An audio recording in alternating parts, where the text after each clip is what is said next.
Do what you gotta do, bro.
It was a shocker.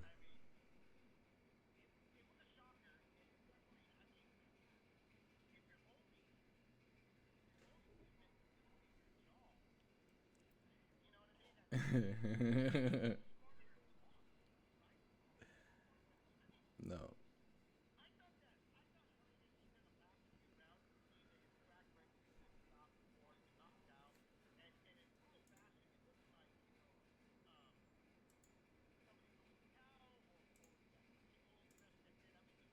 been put out. So and then seeing Adam get in there with Chris the Nightmare, we didn't even know we really didn't know how much was left in Chris the Nightmare Oriella, but we knew that Chris is always game. He always comes to fight. He throws a volume amount of punches. He also has been known to have a very sturdy chin, but this is the heavyweight division here, right, guys? I mean, Kenny, heavyweights are not only they're just not going to chip away the block. They're going to knock out. They're going to take off large amounts of chunks of the block. Definitely, definitely. I agree with both of you guys. It was definitely a super shocking moment for me. I did not see it going that way. Kownacki looked to be in control in the first two rounds, but like you said, he was getting pounded on. And he was pounding on Helenius too, but Helenius was using a lot more defense. He was definitely bobbing and weaving, moving in and out of the way, and he was trying to use the jab and counter him with hooks and uppercuts, and it was working. It's just Yeah, Kownacki was just taking all the damage that Helenius had to give, and like you guys said, no head movement. He was getting pounded to the body and to the face, and trying to just come forward, and it's just, yeah, it was just too much damage. It's like you guys said, it's the heavyweight division. I don't know what he was expecting. I wouldn't go in there without trying to learn a little bit of defense. He definitely has to make some changes. Something, change right? his approach. Yeah, definitely. He has to change his approach. For I next think there's a fights. lot of right, and I think what is a lot that came to the table, especially on fight night, or especially when the contract was signed that he was going to be facing Mokar, was that there was no respect there, right? I mean, None. I think that was the lack of what we saw. Was he went in there thinking, I could take this guy's punches and I should have a knockout reel over this guy because other contenders have been able to do it. Yeah, I mean, the Gerald Washington fight was probably eye-opening for Kownacki, but in the wrong way. I mean, just assuming that, he'd be able to go in there and kind of get a KO victory like that. Dillian White as well. Although the Dillian White fight, it should have shown people that Helenius is actually pretty tough. I mean, it went the distance, if my memory serves correctly. It was I thought that Dillian White clearly got the victory, but it was a tough fight, very physical fight. And Helenius took a lot of Dillian White's shots. Quick question for you guys. Any chance that Adam Kownacki releases a video to his fans proclaiming himself a king and promising that he will return to the throne once more? I doubt it. I doubt it. In AK Nation out here in Brooklyn or across the Polish. I think Amilcar, if anything, we're probably more likely going to get a video released of him eating a couple of Polish dogs, but of him calling himself a king and telling the rest of his fans, "Don't worry, we will rise again." I don't see that happening at all. I just don't see that happening either, man. It was such a shocker for me. We all knew Helenius was tough, but still, man, it was such a shocker for me. I literally thought Kownacki was winning up until that counter landed where he got buzzed, and then it was all downhill, all in the same round. From there, it was all downhill. You mean wasn't it called a knockdown? Because that was a knockdown. It wasn't called a knockdown, right? It was a knockdown. It was a knockdown. And then when he got back up, which started off with a left hook, it was a very short left hook that caught him, and they didn't call it a knockdown. Then he gets back up and gets caught again with another little short left hook, and he goes down. And then it was all downhill, like you just mentioned, Kenny. It was all downhill from there. Hey, really quick, don't forget to please subscribe to the channel here on YouTube, and also hit the like button. And don't be scared to hit the little notification bell so that anytime that we're live, it will notify you when we're here live on Leave the Ring or when we drop another video, from all the other shows that circuit through the network. Guys, I got to tell you this really quick. And anybody that's listening, if I'm a betting man, I'm going to start betting some real money on the underdogs in PBC because if anything, PBC Championship has kind of shown that they give their opportunities to these real life underdogs. It's not like they're picking lightweights here. They're picking guys that really do show up to fight, not just collect a paycheck here, Milcar. No, I agree. They match their guys pretty tough. But you know what? I've always been impressed by the PBC's delivery in terms of solid cards. Top to bottom, right. I think that they've delivered quality content throughout, especially the last couple of years, or I even say the past 3 years. I've always enjoyed watching PBC cards. They had a bit of a rocky start early on, although I don't think that was related to competitiveness of the fights. It was more, production issues and commentators trying to get, their feet wet or at least become more comfortable. But it's been smooth, man. I mean, as a fan of the sport, I thoroughly enjoy watching PBC. Agree. Couldn't agree with you more. Same here. Yeah, same here. I mean, every time we watch it, every time we sit down to check out a card, and really from top and bottom, you do see a couple of these fight cards that are suspect, but the majority of the time you look at a guy and you're going like, this might be interesting. I'm not really sure. Let me check it out. I now tend to believe that these PBC cards that are happening, they're pretty much on my don't miss hit must TV list. You know, where DAZN, it's a hit and miss. You don't know what you're going to get with DAZN sometimes.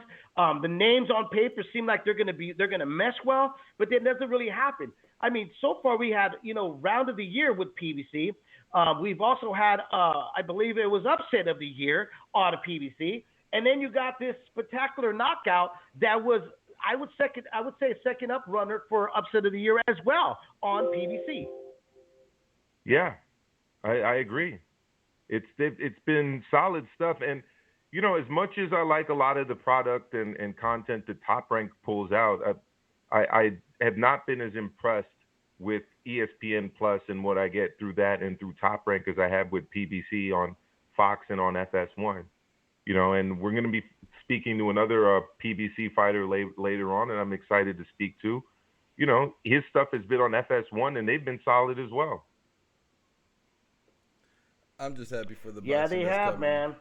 I'm just happy that for the boxing that's coming. You know, you guys definitely pay much closer attention to the different channels and networks and what they offer all the time. I'm just happy that boxing is definitely starting to warm up for the year. We're starting to get a lot of the fights that we want to see. In fact, a fight that comes straight to mind that me and Milcar were talking about from like 2-3 years ago. It was Billy Joe Saunders and Canelo. I'm so happy that one was made because ever since. Well, it's not officially made here though, Kenny. They still haven't officially announced it. You know, it's still circuit. If I've seen it correctly, it's still being circuit. That Canelo, I heard, got pissed off at the media. But hey, before we get into that, because I am excited about that fight as well. Let me patch in our first guest here on Leaving the Ring. I believe we have Caleb Plant, the IBF super middleweight champion of the world. Are you there, brother? Yes, sir, I'm here. How you doing, man? Hey, thanks for coming on. I really appreciate it, man. You taking the time out, man, in your life here to talk to us here on Leaving the Ring, brother. Yeah, definitely. I appreciate you guys for having me on. Thank you. No doubt. My name is Dave Duenez. My co-host is Emil Carr, and then we got Kenny T, our producer here online with us, bro. I don't know if you had a chance. I don't know if Mauro Sereno sent you the audio clip of we had David Benavidez, the WBC super middleweight champ, here on the show last week, and he immediately brought up your name, and he was like, you know, well, we had asked him about what his thoughts about the whole division, and he had mentioned your name, and he said that you were like at the bottom of his list of the division, that you're the weakest in the division. What do you think about that? What do you say to that back to him? I mean, that's just his opinion, I guess. I've never been dropped by Ronald Graville, and I've never lost my world title to cocaine, and I don't blow up to 230 pounds in between fights. So, you know, I say I'm disciplined. You know, I think I'm a well-rounded fighter. I can fight off the front foot, off the back foot. You guys seen that I can pot shot and do well. I can throw punches and combinations and do well. My defense, my ring IQ, you know, I feel like I'm a pretty well-rounded dude. You think that in some sense he wants to get underneath your skin to hopefully make that match with you? Because, I mean, he was really quick to say he would knock you out if ever the chance you guys stepped into the ring. He's supposed to say that, you know. So right? You got to be, you know, he couldn't knock out. Like the first time he fought Ronald Graville, that was a pick'em fight. He was supposed to kill Ronald Graville, you know. And then he fights Anthony Durrell, and, you know, he's losing rounds against him. And then Anthony Durrell, you know, he had been cut over his eyes in the last 2 out of his 3 fights. So that was, you know, pretty bound to happen. But he was getting outboxed by him, you know. So I don't know. He seemed like a pretty chill It has dude. to do better than that, though, you know, to try and say what? No, continue forward. Go for it. I was just saying, you know, he's having tough rounds and, you know, against guys that he's supposed to kill, and, you know. He just got an announcement. Let me ask you this, because he just got his fight scheduled, and he's going to be fighting the kid that fought Ramirez. What's his last name?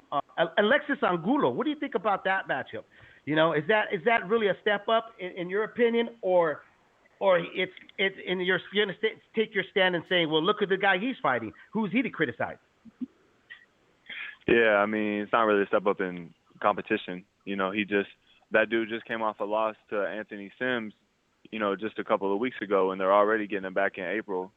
So they're going to get him, you know, back to back when he has no momentum and, you know, coming right off a loss. So, I mean, you know, people want to criticize who I fought, but at the end of the day, that was a mandatory. So if I didn't fight him, I'd be stripped of my world title. So, you know. Hey man, I don't know. I know that there's certain fighters that don't pay attention to media or what fans are saying. Which one are you? Are you one that does pay attention to see what media is saying about you, or are you one that just no, I don't care about it. I need to stick to just what I want to do? I mean, I see some of it. You know, I see some of the things that are going on. It's not like I just spend all day, you know, worrying about what everyone else is saying about me. But you know, I see the media and you know, I see things here and there of what the fans say, good and bad. You know, there's a lot of good things that get said. You know, and there's some things that, you know, you really can't reason with people on some things. Yeah. So, no, I agree with you. You know, I mean, because I mean, you were heavily criticized about the comments you said about Canelo, about you and him, and you know which I got to listen to a few of the interviews that you did do, and your explanation was on point. I actually in the beginning I didn't agree, but then after hearing what you had to say, I was like, oh man, he's got a point here. You know? Yeah, and I mean the thing is, they never even sent a contract to me. A secondary guy from their team just reached out for someone on my team. And an offer was never even sent. Money was never even, you know, talked about. So it's not like I'm out here trying to outprice myself and say that the money's not good enough. You know, it's not about the money. It's about the training. You know, I just came off of a fight, and even though it wasn't a tough, you know, a fight where I took a lot of punishment, the training camp, you know, the amount of work that goes into a training camp is very rigorous. You know, an 8-week world title training camp, there's a lot that goes into that. The sprints, the sparring. You know, it's not about having to rest from the fight. People, you know, when I said I needed to rest, a lot of people thought that I was trying to Well, I know rest exactly from what you're going to say. rest from the fight. You know, but I'm talking about resting from training. You know. Right, yeah, because when you did say that, there was an immediate reaction from folks who were like, well, you were barely even touched in that last fight, so why wouldn't you want to fight Canelo next if it was to happen in May? I mean, there were even media people were saying you have time to rest, but, you know, you're giving your interpretation as a fighter because you're the guy that's actually in there. Yeah, but they're talking about I need to rest from the fight when I was never even talking about needing to rest from the fight. I'm resting from training camp, you know, but the people who don't understand that are people who have never overtrained a day in their life because they don't do boxing. They know boxing from secondhand. You know, they've never done it. And the few who have done it as an amateur, they've never done it at this level. They don't know the work that goes into it. Absolutely. Yeah, I've got a question for you, Caleb. This is Amilcar speaking. You know, for a lot of fans, you really came on the radar when you won your title against Kownacki, and it was obviously a very impressive win. Can you describe like where your career has gone since that title win, and you discussed the training camps and just kind of like what you see yourself as a champion now, and what you'd like to do as champ at 168? I'm sorry, you started to cut out a little bit. Can you say a question? Sorry, I was just asking. You know, for a lot of fans, you came on the radar when you got the win against Kownacki. You know, your title win. What's changed for you since you won the title, and what are your goals now that you're champ? Is it unification with the other fighters? Where do you see yourself going? Well, I don't really feel like it's changed much. My routine hasn't changed much. You know, I'm training each camp. I'm able to train harder than the last because, you know, I'm not coming in overweight or, you know, ground zero, completely out of shape, and I'm able to build off each camp. But, you know, really I'm just looking to make big fights. You know, there was a video that was released recently of David Benavidez promoters saying that they don't want to fight in 2020, that they want to keep, you know, pushing it off and holding it off. And, you know, these aren't my words. These are his promoter's words, his team's words, you know, their words. And so, all right. You know, that's a fight that I want to get made. I'm looking to make big fights, and unification fights is what I want to do. Got it. I'm the one who asked the question last week that kind of got David talking a little bit when I asked him to rank, the 168 pounders. How would you rank the 168 pounders? Well, I think definitely some good champions in the division, and some guys with different attributes. I think 168 is really hot right now, but nobody's really taking control, of the reins and really got a hold on the division. But yeah, I think there's some fighters with some good attributes, but again, like I said, I really feel like I'm just the most well-rounded, boxer at the super middleweight division. I feel like I'm the best for sure. So. Right, but so you and if you're not first, then it really don't matter who's second. Right. And in terms of a possible, because obviously you're in the same weight class as Canelo, who's arguably the biggest star in the sport right now. Where do you see him in terms of, the talk has been between him fighting either a Smith or Saunders. How do you see those matchups for him? Well, he's already been in big talks with Billy Joe. They never wanted to fight me. They never really wanted to fight me. The only reason that they came up with that is really trying to rain on my parade because I had a great weekend. I put on a great performance. I had great views. I had great ticket sales. I really was able to pull everything together. But they never really they don't plan on fighting me. They plan on fighting Billy Joe if they can get things worked out, which I know that they're close to. They're just trying to make, clickbait and make news by saying that we didn't, like I'm scared or something like that. I think it's a good matchup. I'm pretty sure Canelo will come out on top. And Canelo is somebody that I definitely want to fight. I think that'd be a huge fight and, a big fight that we can make for sure. It won't be hard to make on my end, but for them to try and get me so close to the camp that I just had after all the work that I put into that, they're not going to, I'm not a fool. I want to fight, but I'm not a clown. I'm not a fool. So. Well, one thing that we've all noticed about PBC fighters as well is that when the fight is there, you guys have been willing to, do cross-promotional fights, whether it's Wilder and Fury, or whether it's the 140-pound fight that took place. Actually no, that wasn't a PBC, but you guys have. Andy Ruiz and Joshua was a big one. So I'm assuming that you'd be able to you'd be willing to do that if it was set up correctly, the fight on the zone. I want to be the best. I think the fans get mad when fighters just do it for the money. But then when I say that I'm not going to jump on this fight so close and just do it for the money, even though it'll be a great payday, I'm still not going to do it because I'm not in it for money. But then the fans still get mad. If I was to only do it, be material and do it for the money, he kills. I hate fighters that only do it for the money. That's the Mayweather effect. And then you have a fighter like me screaming, sitting here saying, I'm not going to jump on this just because of the money, because it's not a good offer. It's absurd. Well, then I get mad. People get mad at me because I'm not doing it for the money. So it's like, damn if you do, damn if you don't. So, I'm pretty sure I know boxing well enough to know that, you don't do two camps like that back to back. They'll get you overtrained. They did the same thing to Kovalev. You just can't be. You got to be smart. I said that about Kovalev too. Yeah. Remember that? I said that Kovalev looked overtrained. He looked like he had nothing in the tank. His punches were just like arm punches. So yeah, I agree. What about Tevin Farmer? What about Tevin Farmer? Oh yeah, same thing there. He just looked like he never took a day off. And a lot of people don't get that there is a such thing as overtraining, that you pretty much leave everything, back in the gym. And Tevin's a great farmer. I mean, my bad. Tevin's a great fighter, and but he looked flat in that fight. And then you also have Deontay Wilder, who just fought Luis Ortiz, and then he looked flat in the first round against Tyson Fury too.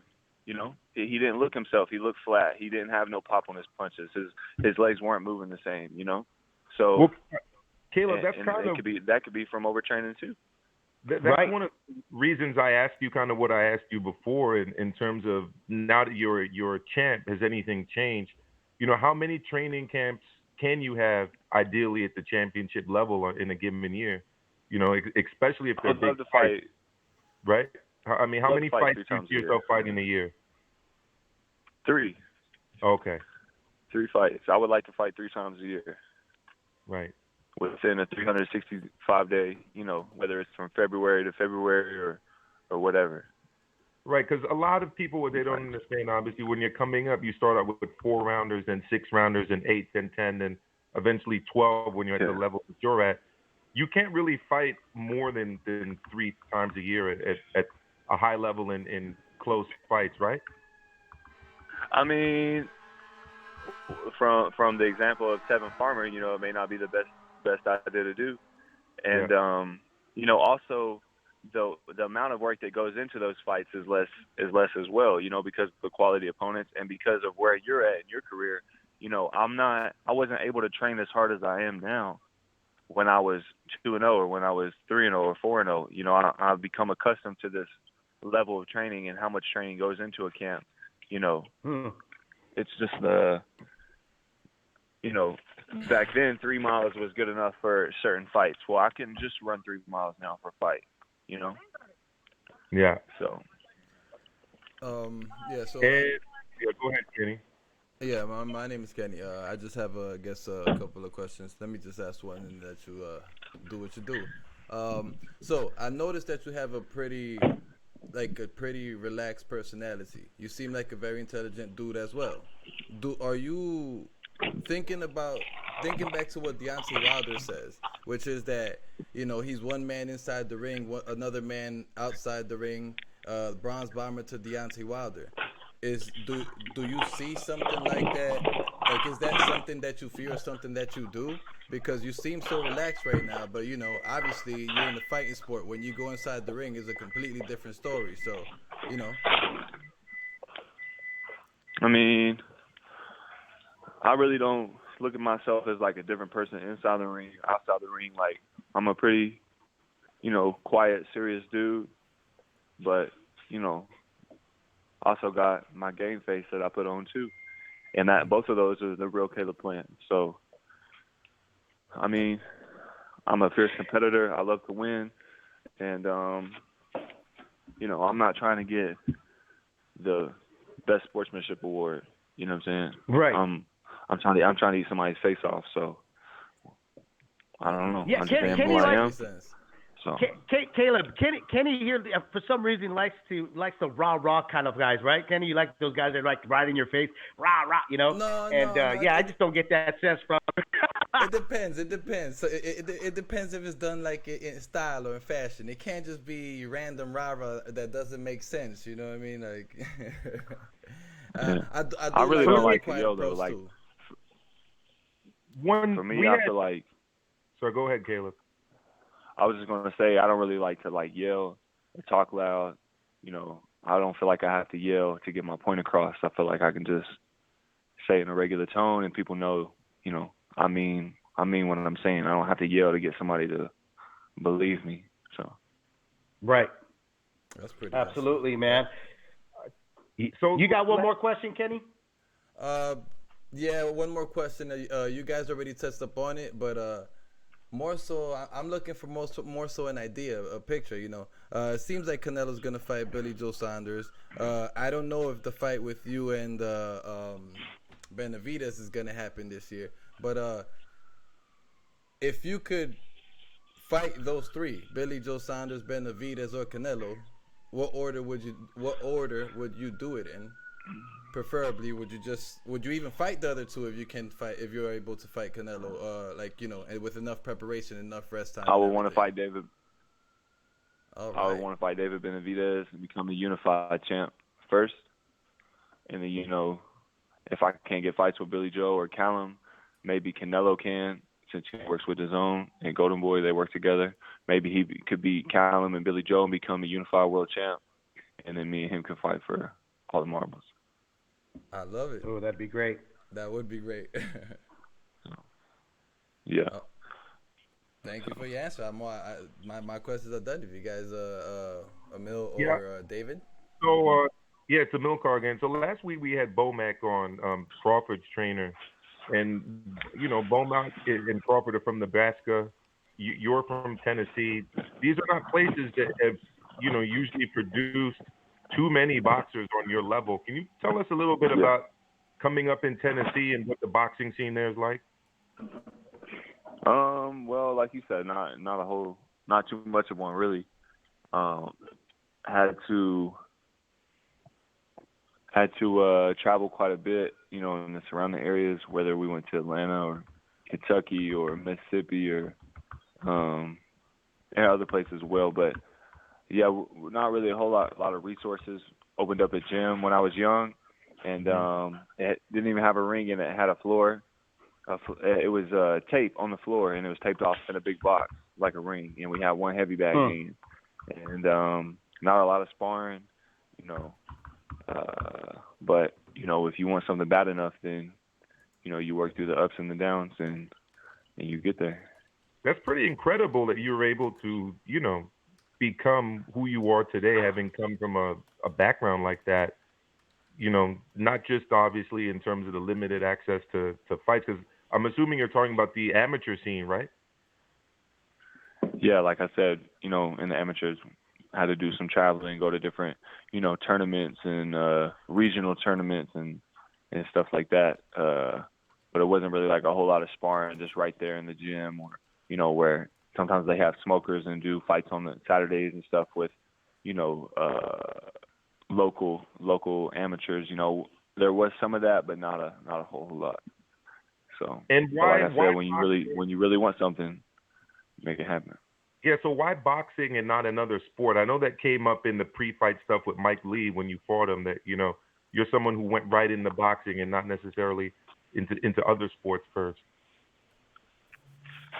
I played football when I was younger, but I don't know. My father fought when he was younger, so it's kind of easy for him to try and introduce me to that, and that's the whole reason he kind of opened up that little gym that didn't even have a ring and just one heavy bag, because he didn't really want me running around getting in trouble with my buddies when I got older. Right. There's not a whole lot to do where we're from besides, it's easy to get in trouble, and so right. But I just took to it, and I really loved it. I started off like 1-4, so not the best record, but after that, it kind of just things started to click. I won like 17 in a row, and it just kind of took off from there. And wow. last one from me, David and Kenny. Who's your favorite, or who's the greatest 168-pounder of all time in your eyes? I am. Other than you. Other than you. There's your answer. I mean, he is. Okay, that's my answer. Yeah. Mine is Joe Calzaghe. I said it last week. I'll say it today again. But we'll see. There's never been an undisputed super middleweight. This is true. That is true. That's what I'm over here working on. Hey, before we let you go there, though, Caleb, what is the message to the rest of the 168ers out there, and especially to David Benavidez, who pretty sure he's either tuning in or they're gonna listen to the playback? I mean, step aside. There you go. The IBF champion of the world here, Caleb Plant, here on Leaving the Ring. Step aside to the rest of the 168-pounders. Greatness is coming forward. Hey, Caleb, thanks again, man. And tell Mario, bro, that I said thank you again. Me and Mario grew up in the same city. So we've known each other. We go way, way back when Mario had hair. Oh, snap. That was like 100 years ago. Again, brother, thanks for coming on, man. I really appreciate it. You take care. All right, thank you. Yeah, y'all have a good time. You too. Take care, brother. You too. Thank you. Well, there you go. The IBF super middleweight 168 champion, Caleb Plant, here on Leaving the Ring. Had a lot of stuff to say. Amilcar, what do you think, bro? It's quiet confidence, and I know that's what you like, David. That quiet confidence. Letting your feet do the talking versus what you described as the rah rah rah in your face. I like that too. I like Kenny. I know Kenny likes that, and I think it's because I love that New York style. Like I grew up on the New York hip hop. You know what I mean? Like I wasn't really like Mac Dre or Dr. Dre, Snoop Dogg. That wasn't really like my feel. My feel was like, Black Moon, the Poor Righteous Teachers, Chief Rocka, all that in your face type of style, Busta Rhymes. So that's why I know KRS-One. Right. Dude, I mean that's where it's at in hip hop for me, Yeah. So I do like that rah-rah. But like Kenny said, it's got to be there's a certain classy way of having that outspoken personality, like Broner is like, he crosses that line, but then he just, I don't know, there's something about Broner, man, where he could just throw it out there and it fits me right back in, when a lot of people are like, they've been completely turned off by him. Yeah, well, Kenny's other nickname is LL Cool K. So LL Cool K is very, very familiar with the rah rah rah. Definitely. But like we said, the rah rah rah has to be done in style. I definitely respect the way that Caleb Plant spoke right now, because he definitely talked his rah rah. But it wasn't rah rah like blah blah blah blah blah blah. It was like rah rah like, yeah, I'm gonna kick all your asses. Just wait for me. It was which is also very respectable. It's cool to have the Manny Pacquiao approach too, where it's like, I'm not gonna say anything. I see you in the ring, and we face up there. Whatever, 8-time world champion. Manny Pacquiao, 8-time world champion. I love Manny though. I love him. What he does in the ring is just. Yeah. Yep. Go for it. Sorry. No, I'm saying, there's certain personalities in boxing that actually speak more volumes with them being quiet. But that's like the real personality, where there's certain fighters where you could kind of sense that's not really who they are. Like Oscar De La Hoya, I think, is a prime example that people, especially Mexicanos, Chicanos, people that are Mexican American, even Puerto Ricans, they knew that, like, this is really not him, saying like, oh my gosh, or oh my goodness. Wait, dude, come on. We all would look at each other like, we know this vato doesn't talk like that. But did I hear a hint of a feminine tone in there, David? No, nothing like that. Okay. But you know what I mean? It was the realness that I think that a lot of us, if you're a quiet guy like Manny Pacquiao, he's a very quiet guy. There's a realness about him being quiet. Roman Gonzalez, there's a realness about the way he approaches his fans and his people. Tito Trinidad was not like the more rah-rah guy, but if you got underneath his skin, he definitely would show it, that there was something bothering him. Bernard Hopkins. If you took the flag and threw it down on the floor in front of him and on it. That took him out of his game plan, though, man. Don't remind me that, because I still can't stand Bernard Hopkins for doing that and just stopping my boy, because I was all Puerto Rican out that day. I thought he was going to stop Bernard Hopkins. And I still blame my son for, my wife giving birth to him on that weekend. I still blame him to this day. I always tell him, like, that Tito Trinidad lost because of you. I had to go to the hospital because of you. He wasn't focused, man. Just wasn't focused there. Speaking of quiet assassins, I'd say that Inoue is one of the best ones. He's definitely a quiet assassin. And I forget who it was. Was it Emmanuel Rodriguez or I forget who it was? No, it was who was going after his dad. That was going after his dad. That disrespected his father. Oh my God! Somebody pull it up here in the chat room. I don't remember who it was. It didn't end up well for him. No, I think it ended in the first round? Yeah. Or second round. And I was just reading today, speaking of him, that Top Rank is bringing him over to the United States early because of the coronavirus. Coronavirus has been, affecting it's a real thing. All kinds of training camps and a lot of things. Steve Kim wrote an article out there about it. It's on ESPN.com if anyone's interested in checking it out. Yeah, well, if we can, we probably retweet it out there for you and stuff. Hey, let me ask you guys this, man. Scott Quigg got in with Jono Morrell. What did you guys think about that? I thought personally Scott Quigg looked done. That first round I was like, this guy's body does not look very good. His reaction timing was really off. He was just taking a straight beat down from Joan. I just was like, I hope he retires out. And I heard that he did announce there's a retirement immediately after he lost that fight. I hate using the word shot fighter, but if it could ever But he be looked used, shot. he looked shot, man. From like you said, David, for a guy who we saw just, at his peak against like Kiko Martinez. I don't know if you guys remember that fight, but it was like Remember Kiko Martinez? Yep. destructive win. Obviously the Valdez fight, the Frampton fight. This was a action guy who's always known kind of like for his not just his toughness, but his skill level and reacting well in fighting, getting from the outside to the inside. Well, a good body attack, a good head attack, and to see a guy who literally couldn't pull the trigger all night long and couldn't react to shots. And no offense to Jonah Carroll, but he was kind of picked, I think, because he doesn't really hit very hard, and he got a stoppage win against our guy. So anyone who likes Scott Quigg, and it's tough not to like Scott Quigg, it was difficult to watch that fight. It was very, very difficult because, like I said, punches were coming at him from the King Kong, and it's almost like he was just watching these punches slowly come at him because there was really no reaction from him. He didn't pull away. He had no head movement. There was no footwork.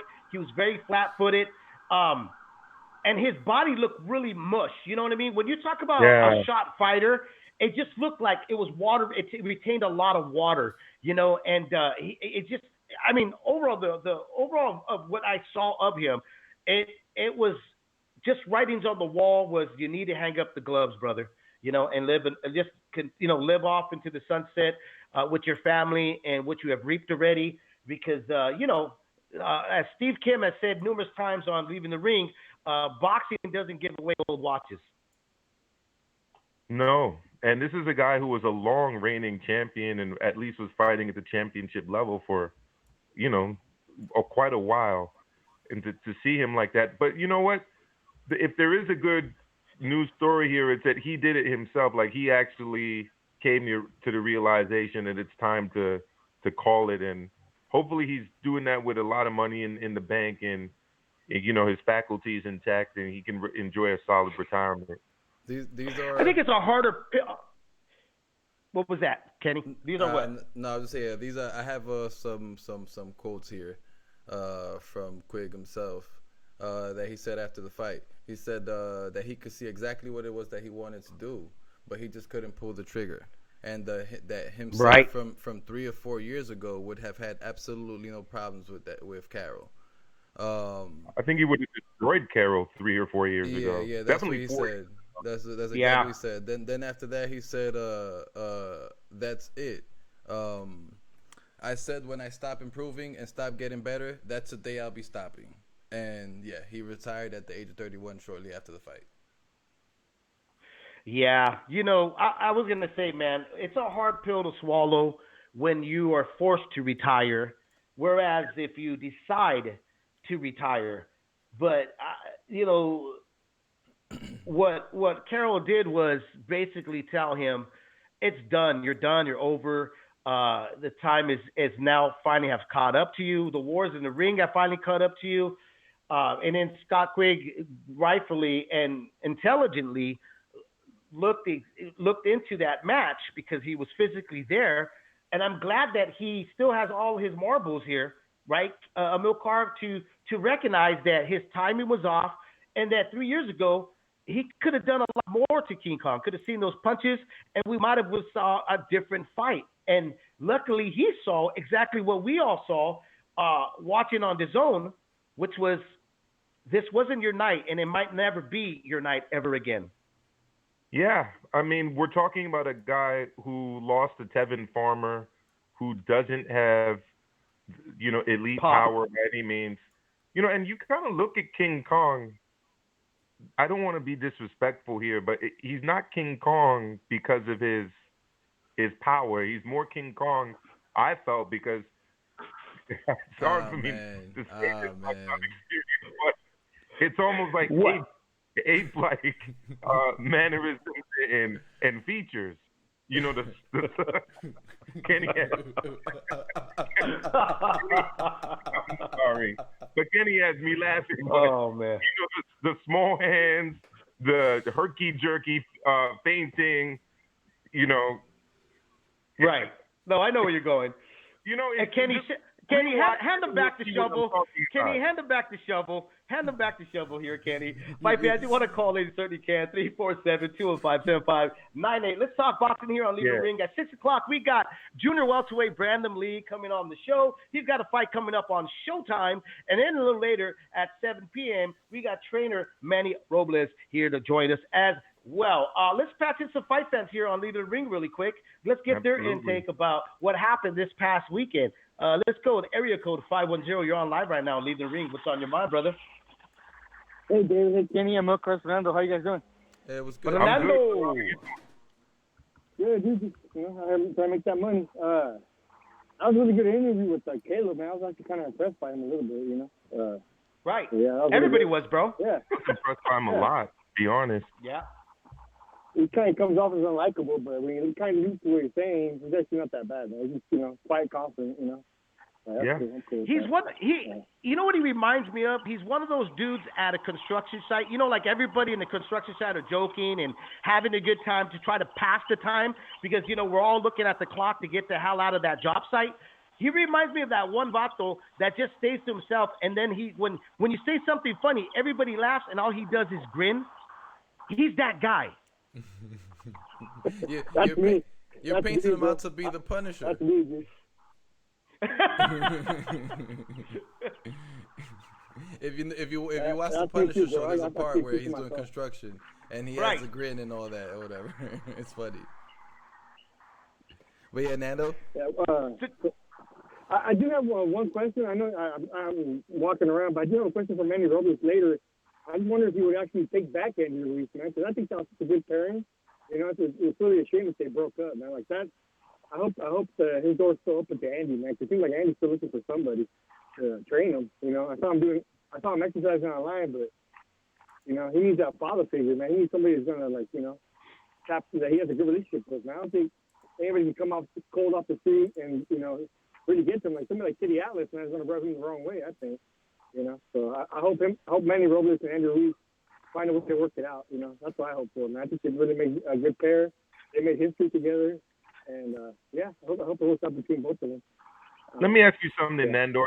Are you saying that you think Andy needs a coach that's going to be more of a motivational speaker than he needs a coach that's going to teach him fine tune his skills? I think he needs that custom model Mike Tyson relationship, right? He needs somebody there to be his friend, to guide him. I don't think. Andy reminds me people in my family. I have cousins that are just like Andy, man. Nice, a little bit lazy, a little bit laid back. I have people like that in my family too. It never works yelling at them, screaming at them. It doesn't work, man. They just they'll go back in the room and they won't even pay attention to you. They'll just shine it off, man. They won't get mad at you, but they'll just they'll shine you off. Whereas if you're patient with them and you have a good relationship with them, they'll run through a wall for you. And that's what I think Andy really needs, man. I think the technique and everything, even against AJ, if he would have been in shape, I think he knocked out AJ again. AJ was scared shitless of him the whole fight. I agree. I agree. And you know what? There is a trainer out there that is arguably the best at doing what you're doing, and his name is Ben Davidson. I mean, Ben Davidson brought back Tyson Fury from being over 400 pounds to pretty much what he is today. If that's what you say that Andy Ruiz needs. I would disagree with Ben Davidson wholeheartedly, Amilcar. Ben Davidson was like a trainer and a friend to Tyson Fury, like a physical trainer. No, we just agreed that Ruiz doesn't need an actual actual trainer or personal trainer of the case. That he needs more like a father friend figure, custom model type of person.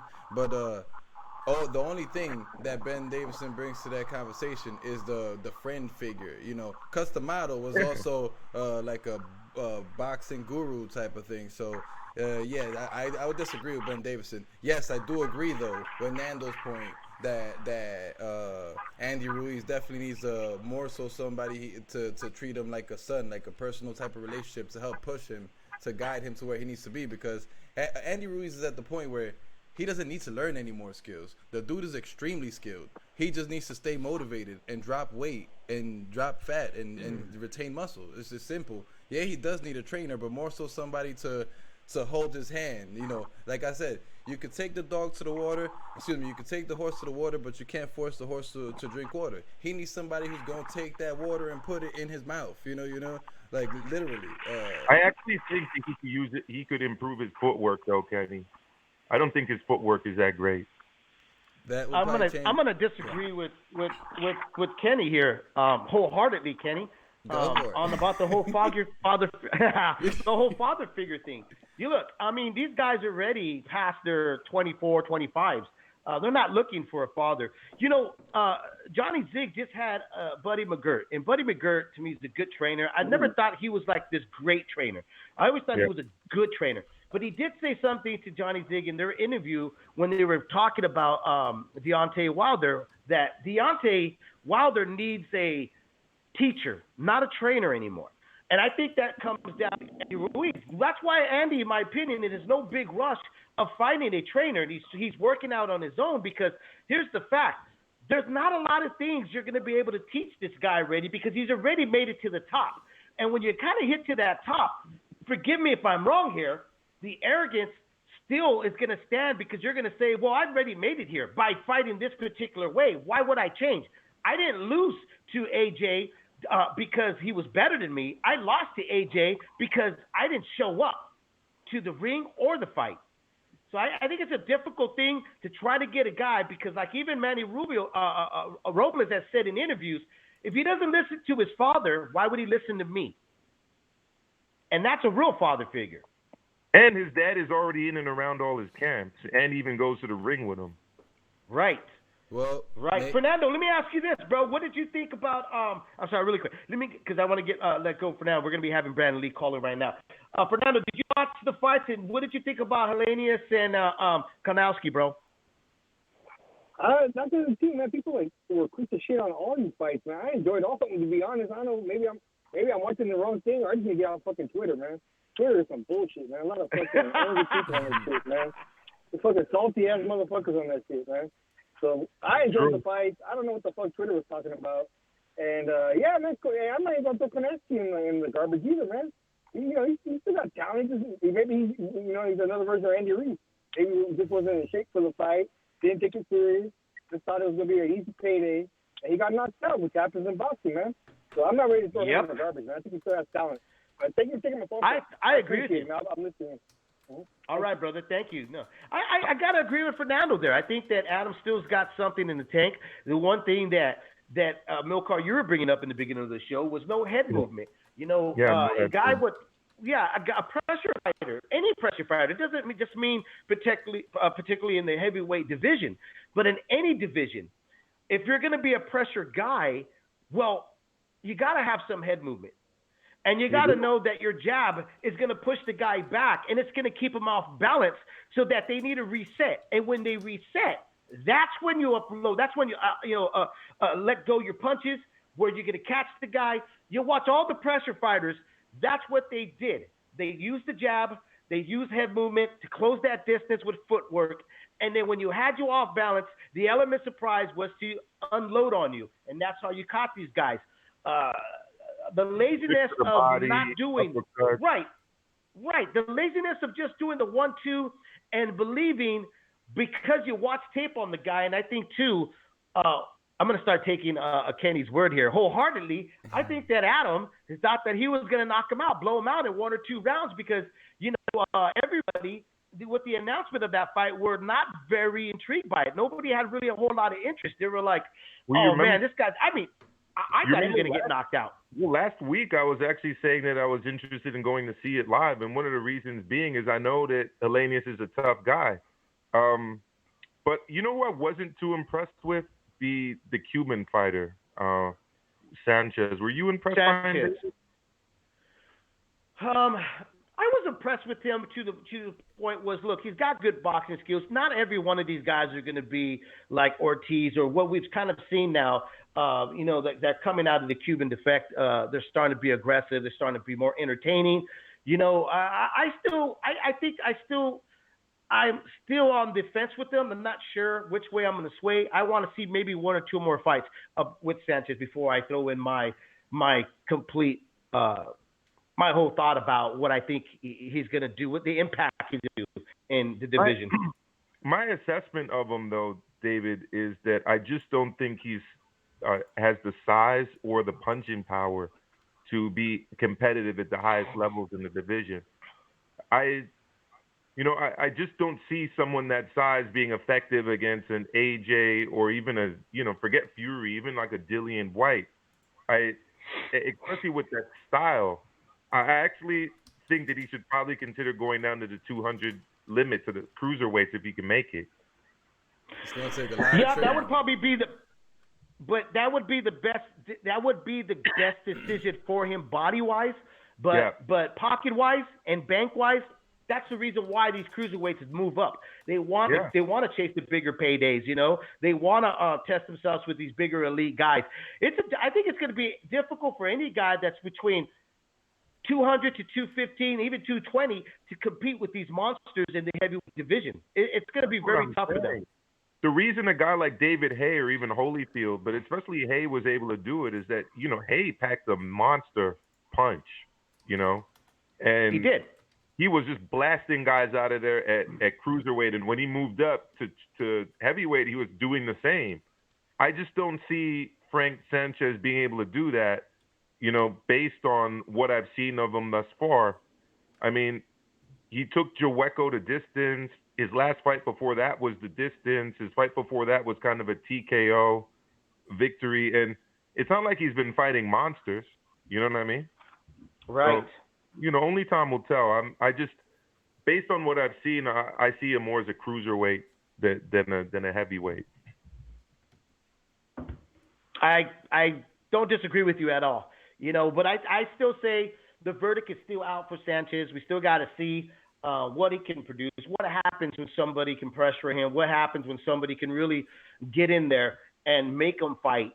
Do we see a cruiserweight pretending to be a heavyweight, or do we see a heavyweight waiting for somebody to open the gate for him to come through the door? Right. Now, last question about the card on Saturday for you, David, is about Efe Ajagba. He's 6'6", so he's big. He's got the size up to hit. And he's actually asking for tough fights. He made that statement after his last win. Where do you kind of see him? Because I've been wanting to see him take on Daniel Dubois now for a while. Now, Dubois obviously signed up to fight Joe Joyce, but, should he get through that win, which I think he will, I'd love to see these two kind of match up with one another. What do you think? I think they need to wait. I think they're on a collision course. I think that when the right time for them is going to be a big fight. Efe, I think, is impressive. He's a specimen, man. His jab, really, honestly, I don't know if much folks are even rating that jab, but he's got a good jab. He's got good range. He's got a good sense of range, and he understands his height. There's things that he needs to tweak, and it all comes with experience. And that experience is to continue to keep fighting, continue to take the matches that your matchmaker and your manager are setting up. Everybody's always been in a hurry up. And that's what's the big problem with our sport for the past 10 years, is that we've seen fighters get put in a position that they were not even ready for. We've seen prospects fight certain fighters they were not prepared for because they were such in a hurry up. You remember when Michael Grant stepped in with Lennox Lewis, and Lewis said he's on the hurry come down position. They want to rush him to the heavyweight top, but he hadn't even worked his way there yet. And what happened immediately was Lennox proved to everybody what he was saying was true. I think that boxing right now, the reason why we're seeing good style matches, the reason why we're starting to see guys be matched correctly, and we're starting to see certain upsets or certain rounds that are just so back and forth, is because we're going back to exactly what we should have been doing 10 years ago. Slowly and surely develop these guys and put them in with the right circuit of fighters. They're going to actually expose your weaknesses and show us who you really are, or they're going to tell us, okay, he's ready to move up in the next level. Regarding Efe Ajagba, I feel he's great. He only thing that I thought was a little lackluster is his defense. I thought he like the other guy wasn't throwing. I don't even remember his name, the other dude, but he wasn't throwing enough punches. But when he would throw punches, they would definitely land flush on a Jagba. And like you said, minor things that need to be tweaked, and that's I guess part of what needs to be tweaked because once he goes against that part right there, Kenny. Yeah. Right. Well, that right there, Kenny. Yeah. I think you're. Go ahead. Well, here's the thing. Because the reason why I think he was getting touched a lot, was because you got a guy that's 6'6". He's not really fighting guys. I mean, he's been fighting guys from 6'2" and up. Yeah, he's gonna have to. Guy. Right, he's gonna have to really tweak, and that's what I meant by tweak his style a little bit. Is that he was not used to. Mostly tall guys are not used to fighting guys eye level, shoulder to shoulder. And you saw that immediately. I think in the second round, you saw it immediately that he was like, used to punching down. Now he's punching up, which a lot of folks don't believe this. But if you're punching up, you do get exhausted a little bit more, and you become more wary and conservative with your punches. And I saw that with Effa right away, being conservative, and he was getting hit because he was so used to throwing his punches downwards and then pulling his hands back towards the nipple area that's why he was getting touched. He had to remind himself over and over, lift his hands up. Did you guys see what Daniel Dubois did to Razvan Kojanu, though? I mean, that's the common opponent that they both have. I mean, it was not pretty. No. It was a lot more. It was a lot more destructive and decisive than what we saw on Saturday night. Dubois, I think, would destroy a Jagba, and the reason I say this is because, like I said, a Jagba, his defense is a little lackluster. He gets hit a little too much, and in the heavyweight division, you can't get hit like that. And a dude like my boy Dynamite, all he needs to land is one. All he needs to and the he's Dynamite now. That's his name. Oh, he's Dynamite now, bro. He's no longer dubious. He's Dynamite. Before Kenny used to call him dubious. Yeah. Now he's Dynamite, which is what I've been calling him. He was never dubious. Oh, guys, you know what? I called him dubious because I got to interrupt you here. Yeah. I got to interrupt you here because I completely forgot. We got the junior welterweight prospect or rising star here, Brandun Lee, here on Leaving the Ring with us. What's up, bro? You there? Yeah, can you hear me? Yes, I can hear you clear, bro. Hey, welcome to the How's it show, going? man. I really appreciate you taking the time, especially away from camp. And you got a fight coming up on the 13th on Showtime to speak to myself, Dave Duenez, my co-host Amilcar, and Kenny. First off, man, again, I'm really excited to see you fight this weekend. How about yourself here, man? Are you ready? I mean, because I know the one thing is that you like hamburgers, right? That you like to eat hamburgers. Yeah. So I know that's the one thing that your mouth is watering for to get this fight over with, especially the weigh-in, so you can get a big bite into a hamburger, correct? Correct, yeah. Pizza, ramen, burgers, all that. So I'm going to dig into a little bit of your background here, Brandun, because I'm pretty sure hardcore fight fans know about you, but sometimes some of my listeners, they don't know too much. So since this is the first time you've been on here on Leaving the Ring, I'm going to give a little bit of – you're 20 years old. You got a phenomenal right hand, bro. You're Korean and Mexican-American, right? So Chicano by heart here. You're from Yuba City, which is Northern California. I'm from San Jose, California, bro. So, and then you moved down to Southern California 8 years ago, just because of the simple fact that, like, Northern California is kind of more known for like the mecca of MMA. Am I right?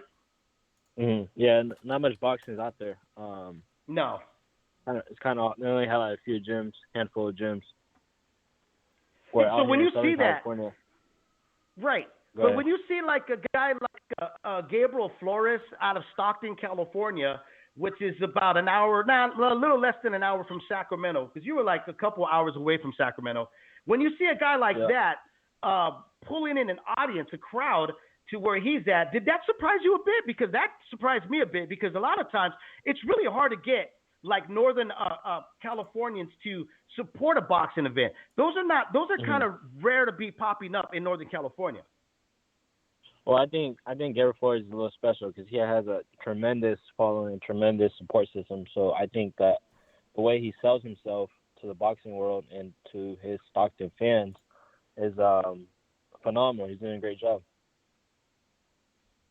Yeah, I mean, Stockton it's not that big of a town. I mean, I now live next door to Stockton. Well, not next door, but I live in Riverbank, which is close to what's the borderline of Modesto here and stuff. So, what do you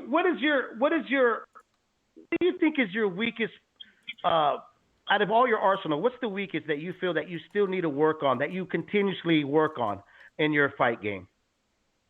Probably the weakest thing, I'd probably being anxious or being eager. I like that. How do you correct that, bro? Yeah. How do you correct that?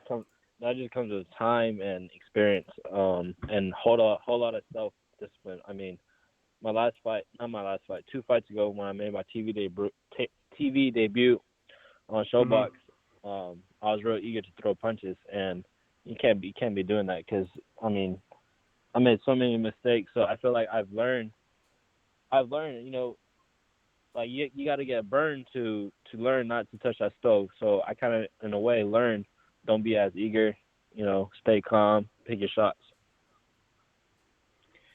I remember hearing once that you said that you don't take sparring serious. And, you know, you didn't elaborate. Can you elaborate to me, man, when you meant by that, when you said, I don't take sparring serious because, you know, you got to – go ahead. I'll let you take it on from there. Yeah, well, I'm sparring. I'm just playing around. To me, I'm playing a game where I can hit you, but you can't hit me all day long. And let me ask you this. I mean, there's got to be a time, even in a smoker or a guy, because they always tell you, you know, go 60, 70%. And then you always got that one joker that steps in the ring that gives you 100. Does that make you get any serious when you see a guy that wants to literally take off your head? No, it makes me play around even more. And then really, probably, for a split second, I'll probably humble him real quick and then go back to playing around. Now, I know your grandfather and then your brother, they fought. They were fighters as well, and your brother inspired you. You looked up to him. You know, you wanted to, you know, kind of compare your career to him, and that's what made you pursue. What was it about your grandpa and your brother that made you go like, oh, that's what I want to do? Like, what was the punch, or what was the fight, or was it even just going to the gym, witnessing them train? Is that what motivated you, wanted to take on this career? My uncles fought as well, but I just wanted to be like my older brother. He was my role model, and then ever since he stopped boxing and I started boxing, I started and it's like a rocket, it just took off. What does he say to you now about what you're doing? He's what proud. Advice? Yeah, he always gives me advice. You know, like he was a boxer himself, so he helps me correct my mistakes. But yeah, he's proud of me. What's your walk around, dude? When you walk around to make your weight, what are you walking around normally when you're not training? Probably like 155, and I'm always training. Really, man, 155, huh? Yeah, I'm not like these other fighters who take months off or weeks off. I'm gonna fight on Friday. I'll be back in the gym on Tuesday. You got to be soaking up all the press right now, right, bro? Yeah. I did like 5 interviews today, so it's pretty cool. Wow, that's great, man. It's really good to see that you're getting this kind of exposure, because you have always been about the talk for the past couple of years. Ernesto Gavillon is the one that kind of turned me to you, telling me to check you out. And I was like, wow. And then, you know, and so I've been watching here and there what you've been doing. And then when I found out that you were half Mexicano, I was like, what? So do you speak Spanish, Brandon, or? Yeah, a little bit. Here and there. I know a little bit of words, poquito. Just the cuss words? Just the cuss words, right? Yeah, of course, all the cuss words. So tell me experience, bro. No, before I even get to that, tell me, because your mom's Mexican, right? And your dad's Korean. And your dad trains you. How did your parents meet, bro? Has anybody asked you guys that yet? How did your parents meet? If it's okay to ask. No, that's all good. No one's ever asked me that, but I think back in the day, when my dad was like cruising or something, and my mom was cruising with her friends, they met. I don't know what. That's all I know. Really? That's weird. That's how I met a lot of females back in my days, man. Was cruising and stuff, you know. But yeah, that's crazy, dude. So Was It's it your mom that? California, though. It right? is California. Yeah, it's a California thing back in the 70s, 80s, and even in the 90s. It died out. California is the home of the Korean taco. It's where it was invented, right? With the mix of the Korean barbecue and the Mexican taco. Yeah, I wouldn't. Yeah. Yeah, SoCal. Man. Yeah. So going back, was it your mom that introduced your brother to the sport, or was this already a love for your dad as well? Yeah, I think my mother introduced the sports to us, to be honest. Because her father boxed, her brothers boxed. And I think one day my brother just started going to the gym, and then my dad started taking him every day, ever since that. That's crazy, man. So your mom's the one that was like, hey, llévatalo, take him to the gym. Get them in there. Yeah. You know, get them both in there and stuff, man. 140 division is pretty stacked, and the guys below you, you know, eventually they should be moving up. Who are you hunting down right now? You know, you got a fight happening on the 13th on Showtime. That guy, I was watching some tape on that guy. You know, he does have a good, you know, right hand. He does throw a good, decent hook. When or if you get past him, what's the hunt for you, man? What are you looking at your division? Right now, I'm just staying focused on this fight. I'm just a horse, and Cameron Duncan, who's my manager, is a jockey. My job is to run, and Cameron Duncan's job is to he knows how fast to run me. He knows when to pull back. He knows when to let go. All that. So as of right now, I'm just looking at this fight and letting my manager, Cameron Duncan, do the rest. Awesome. Good answer, man. Yeah. I got a question for you, Brandon. My name's Milcar, by the way. You know, growing up, I was a huge fan of a North Californian fighter, Diego Chico Corrales. Were you a fan of his? And kind of who are the guys from Northern California that you looked up to growing up? Well, definitely. I mean, Diego Corrales, he had a heart of a bull. And to be honest, I didn't have much. I didn't really follow much fighters from Northern California. As a young kid, my favorite fighter was Pretty Boy Mayweather. Okay. And, but yeah, I would always watch Diego Corrales, like his old fights on Showtime. Mm-hmm. Right. And I remember he was getting beat up, and he got dropped, and he got up, and he dropped the other guy. I was like, damn, and that's what you call webbles right there. Yeah, you're talking about the Jose Luis Castillo fight. Yep. Probably the best fight I've ever seen. The fight of the decade. Definitely. Century, actually. Yeah. You know? Yep. Most definitely, man. Yeah, I love Chico. I actually had a chance to talk to his dad, who trained him. Right. And we were able to sit and talk some great stories and stuff, you know. You know, being that you have Mexican descent, let me ask you about Andy Ruiz, bro. How big and significant was that for you when you saw him win he was being the first Mexican American or Mexican heavyweight champion of the world? That's huge. The Mexicans are already on the map, but he's just adding points to the billboard. So that was a big thing. And then how much did you put any thought when he lacked the discipline of retaining his title? Because especially a lot of my listeners are Mexican American and they're Latinos and just face Latinos, because it was an overall, like even like Puerto Ricanos, Dominicans, anybody that was a Latino were celebrating this victory that he had this, unified the heavyweight division. But when his excuse was, I wasn't disciplined, I didn't train. What were your thoughts about that? I thought that he should have took his loss like a man. I don't think he should have said any excuses. I think he should have just said that it was Joshua's night. Everything happens for a reason, and congratulations to Joshua. He shouldn't have said that. Oh, I didn't train hard enough. I didn't do this. I didn't do that. I mean, he should have just took his loss like a man. There's one thing that Milcar and me have always been eye to eye about is when certain fighters like to take an ethnicity and use it for themselves, such as like when Triple G was doing the Mexican style. That's actually something you could really take because you are Mexican. So are you gonna? I mean, because I don't see a whole lot. What are your thoughts about that? Do you bring up the fact all the time that you're Mexican, or do you balance it out, or is it really honestly fans just kind of fall in love with you because of your style? I want fans to fall in love with me because of my style. And I think just being Mexican is a plus. It's a huge plus, actually, because I feel like every person in Los Angeles, not every person, but there are a lot of Mexicans in Los Angeles, and they fill up that Staples Center. They're huge boxing lovers, and hopefully one day we can come to Staples Center and fill that arena. So does it make you? Because I know when I saw Triple G using that, which it's excited me because it always feels good that another culture is appreciating my culture, right?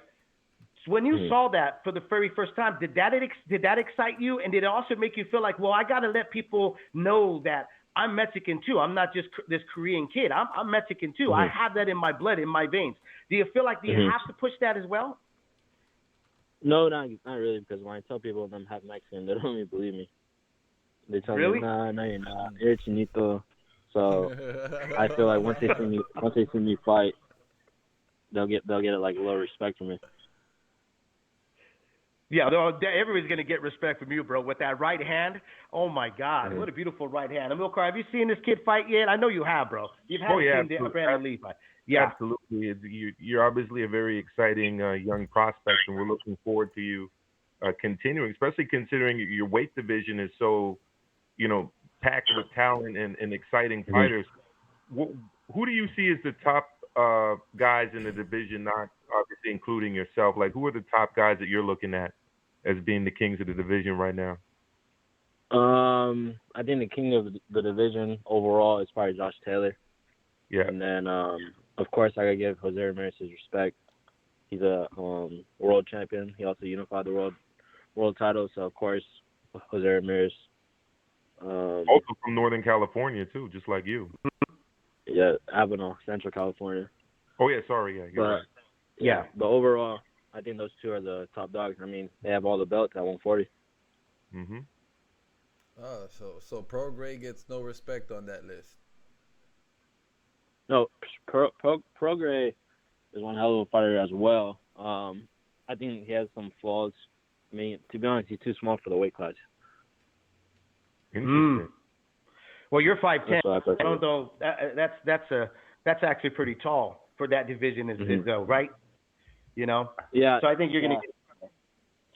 Yeah, I think you can give a lot of folks a lot of problems, at 140 with that height. Thank you. Hopefully. So when he fights Marissa Hooker, what weight are they fighting at? Because I know Marissa Hooker went up to 147 his last fight. They're fighting. That's a good question. They're fighting in a catch 143. 43 pounds. Yeah. Yep. Got it.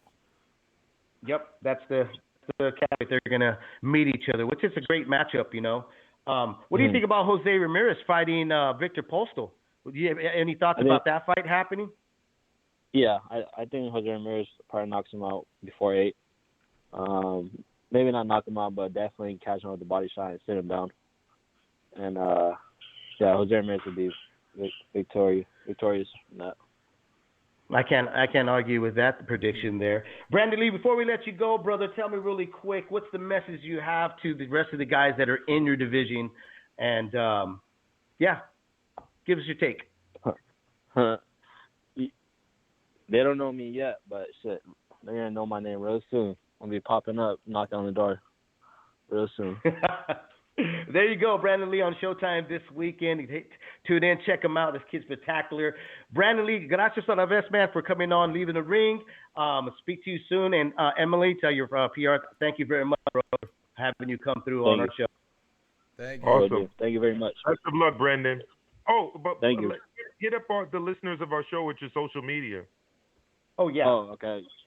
So you guys can follow me on Instagram and Twitter at Brandun_Lee. That's BRANDUN_Lee, LEE. And awesome. Follow me there. Sounds All right, good. so it's a U, guys, not an O, or so it's a U. No, So that it's a U. that distinguishes Brandon from all the other Brandons. Yep. There you go. All right, brother. All right, Thank you thank you, again, guys. man. Thank you, Brandon. Thank you. Best of Take luck. care, brother. Have a good one. Thanks. Bye. Junior welterweight Brandon Lee, who's fighting on Showtime on March 13th. Check him out. It's really, I mean, he's got a phenomenal right hand. 5'10", really tall. Korean, Mexican. He's got a great combination of bloodline in him. So, he's been mentioned to me numerous times from fight folks in the business here. They have told me, you got to check him out. You got to, watch him. And tape that I witnessed on him from YouTube, I'm like, okay, we got something here, and I think they're moving him up. And he's got a great manager. Cameron Duncan knows what he's doing. So, that's a major plus, and so I think there's going to be some big things there. So keep his name in mind, everybody that tuned in today on Leaving the Ring to listen to Brandon Lee. And I like the way he presents himself. Not too cocky, but he's very confident. I love it too. He doesn't have that rah-rah. He's not that rah-rah. He doesn't have the rah-rah, but you could see the confidence. You need to teach him the rah-rah, Kenny. You need to teach him the rah-rah. If any fighter out there wants a PR that could teach you the rah-rah, hit up Kenny T. At Kenny T _T33. or if you want to learn it incorrectly, hit up Deontay Wilder for that post-fight comment. I was about to say, bro. You're there dogging out Andy Ruiz for saying that he was partying too much. At least he didn't say he was wearing a suit. Oh man! Why are you talking out my boy Wilder, man? What would La Raza have said, though, David? What would La Raza have said had Andy Ruiz said his trunks were too heavy or his suit was too heavy? Bro, you know what? Even the black community, they got to be coming down on Wilder. They did, come down on him. You know what I'm saying? Yeah, bro. I mean, but bro. Anything, everybody be like, your costume, dude. You look like a pichi pañata when you came. But the king will return once again. The king, we will rise. To rule over his people. He literally does think he's in an episode of fucking Game of Thrones, though, when you think about it. Oh my God, bro! Don't even bring that up because that was heartbreaking for me. Between the suits, the way he's speaking. His outfits remind me of Michael Jackson when he used to I forgot what the white Everlast? Michael Jackson or the black Michael Jackson? Not even the mask, but the thing he wears on his chest that looks, I don't know, it has the shoulders that come out with the little tassels coming down the side. That's you're talking about the costume. Oh yeah. That's so Michael Jackson like. And So then the mask. Yeah, I thought it was more Rhythm Nation from Janet Jackson, to tell you the truth. That's what I thought. With Jimmy, he needed the Jimmy Jam and Terry Lewis entrance music. He did, bro. Don't knock on my boys Jimmy Jam and Terry Lewis, the New York swing, New Jack swing. Man, they learned from Prince, man. They learned from the best. Yes, they did, man. Absolutely. Fight fans, you want to call in, certainly can. 347-215-7598. Let's talk boxing here on Leaving the Ring. Don't forget to press the subscribe button, hit the like button, and hit the notify button so that when we're on live or any of the shows that we do present here through the network, you're notified and you can catch up with it. Let's get back to boxing here. So April 18th, and it's been announced in Phoenix, David Benavidez is going to be fighting Alexis Angulo. Originally, a couple people were hitting me up on our Leaving the Ring Gmail. They were saying, dude, he's fighting El Perro, Alfredo Angulo. And I was like, no, don't tell me that. But it turned out to be. No mames. But instead, it's Alexis Angulo, who, though, is he's not the most biggest threat for David Benavidez, but he is a fighter that's a keep busy type of fight. It's not a fight that I would have liked to to see happen. I would have loved to see him to fight some of the top 3 guys or 4 or 5 guys and the division of 168. But instead, the PBC did what they had to do. And remember this, though, like I said earlier, if I'm a betting man, I'm going to start betting with the underdogs because, a lot of times what I'm starting to see with the PBC namers, the guys that are pulling in the headlines, is that they're coming a bit short. Andrew Reeves is one of them. Remember, he's a PBC guy, wasn't disciplined. The same thing with what's that kid? Julian Williams. Charlo versus Harrison. That's another one. Williams. Now you got Adam Kownacki. He is another kid. So these things are starting to look like a trend here, which, in all realness, that is fun for us as fight fans because it should be a wake-up call for some of these fighters. You can't sleep on it. You gotta be awake, even though you're training or whatever. Some of them are not, but you can't sleep on it. Let me ask you this, Amilcar. Julian Williams announced, and his trainer as well, Breadman, said they're not going to take that immediate rematch with Rosado. They're deciding to take a step back. They're going to hold off a little bit. I think it's a smart move. Smoke. What do you think? They don't want that smoke, but I wouldn't want that smoke either. And at the end of the day, I honestly think that Deontay's brain trust and management team are cashing him out, man. Because if they really cared about him coming back and being able to contend actually legitimately for a title again, they would give him a little bit of a break and follow it up with some tune-up fights. So I think Breadman and J-Rock are doing the right thing here. Don't jump right back into the rematch. You don't need that. Hey, man. All I want to say is, I want to big up my dude, Jason Rosario, all right? If you look right here with my fingers pointing on the YouTube, that's a little Dominican flag thing right there. I'm Dominican as well. And Jason Rosario, like I said last time, is one of the very few respectable Dominican fighters that exist in boxing. Boxing is not something I didn't know you were Dominican. Yeah, man. I did not know you were Dominican, bro. I just thought you were just really light-skinned white boy with a ponytail. Hey, Dominican American, baby. You already know. He's Dominican for Rosario. This is true. Yeah. But man. I just had to give that shout out one more time, just because boxing is not big in the Dominican community. It's just not big, and to see a Dominican champion, that's also you need to go outside. That's also not a dirty fighter. You need to go outside. You need to go outside because I'm pretty sure plenty of people thought you were this white guy with the ponytail. You need to get some sun here, Kenny. I'm trying to help you out. You need some vitamin D. There's nothing I can do about it. It's funny. There's nothing I could do about it. I go in the sun, I tan, and 2 months later, I'm back to the light-skinned guy that you see. There's nothing I could do about it. Oh, my God. You're not the first Dominican guy that I've met, though, that is that pale. I'm like, I thought you were supposed to be a little darker than that. It's crazy how it works out, though, David, because I'm the darkest of my siblings. And my younger sister's like the same shade as Kenny. Yeah.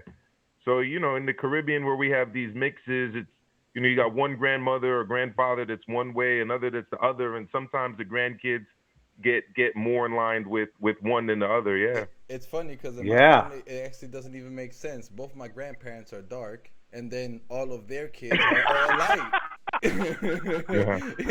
So it makes no sense. My grandparents are both dark, then all their kids are light. It doesn't even make sense. Yeah. It doesn't. Hey, if it didn't make sense to you, were they doing the Sammy Sosa? If it didn't make sense to you, Kitty, what was that?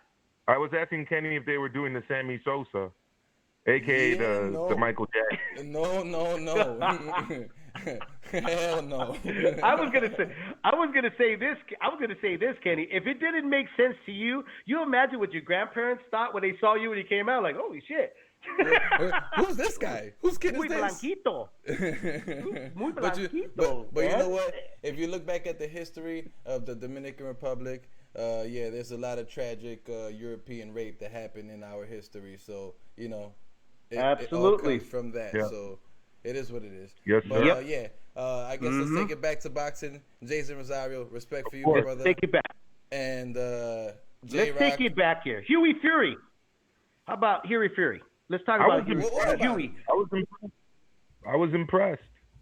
Granted, the opposition was low, but he definitely decided to sit down on his punches and be aggressive and fight going forward on the front foot, and he got the guy out of there. So, you know, one other thing about Fury that I've always been impressed by is he does have a very good chin. He does. And he can take a shot, and he's got good defense. He rolls with punches. He obviously you know, can move very well going backwards. He's got good head movement for a big guy. So if what he's saying is true, and he did actually have a legit hand injury, and that's what was preventing him from throwing hard shots. You know, he's only 25, so he's got some time here. You know, I just hope they do what Eddie Hearn said, which is kind of move him a little bit slower.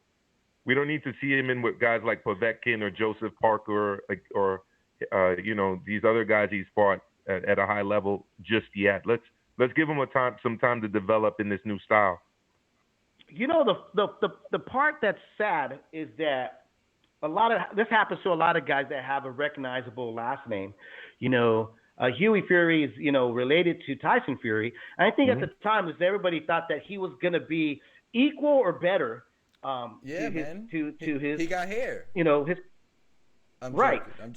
So, so I think that's what kind of gave him a setback, and I'm happy to hear that they're going to take a little bit slow. He fought Sauer. His hand speed was there. He's put in his punches very well, and I agree with you, Milcar. I think that he did look really good, but the pump of the brakes is what should have been done a few fights earlier. You know, because you know, trying to put him in tough. I don't think he was ready. I'm hoping that he was going to be ready, but we saw that he wasn't. So it's good that they're going to take that step back because he's not damaged goods yet, right? No, he's not, and he's still young, and he's been in tough fights, but he really hasn't been in all-out wars because of his defensive style. So again, if they take their time, they match him well, they develop him well, you know, and they don't throw him in there with the Lions just yet, I think that there is some possibility that he'll develop into a top heavyweight. Do you really think that? That's hard for me to actually agree with. Being well, I mean, what are you seeing, Kenny? What are you seeing? Let me just answer his question really quick. Just think about the heavyweights that are 25 and younger, and ask yourself who else is really out there right now at that age. There's F.A. Jagba. There's Daniel Dubois. There's Huey Fury. That's pretty much it. So, and you got to remember that Huey Fury is young, and most heavyweights don't peak until they're 30. Exactly. You know what? I guess when you put in that perspective, it does make some sense to what you're saying. I just, you know, the kid has already had a lot of wear and tear for such a young man at the heavyweight division. He's fought some serious competition.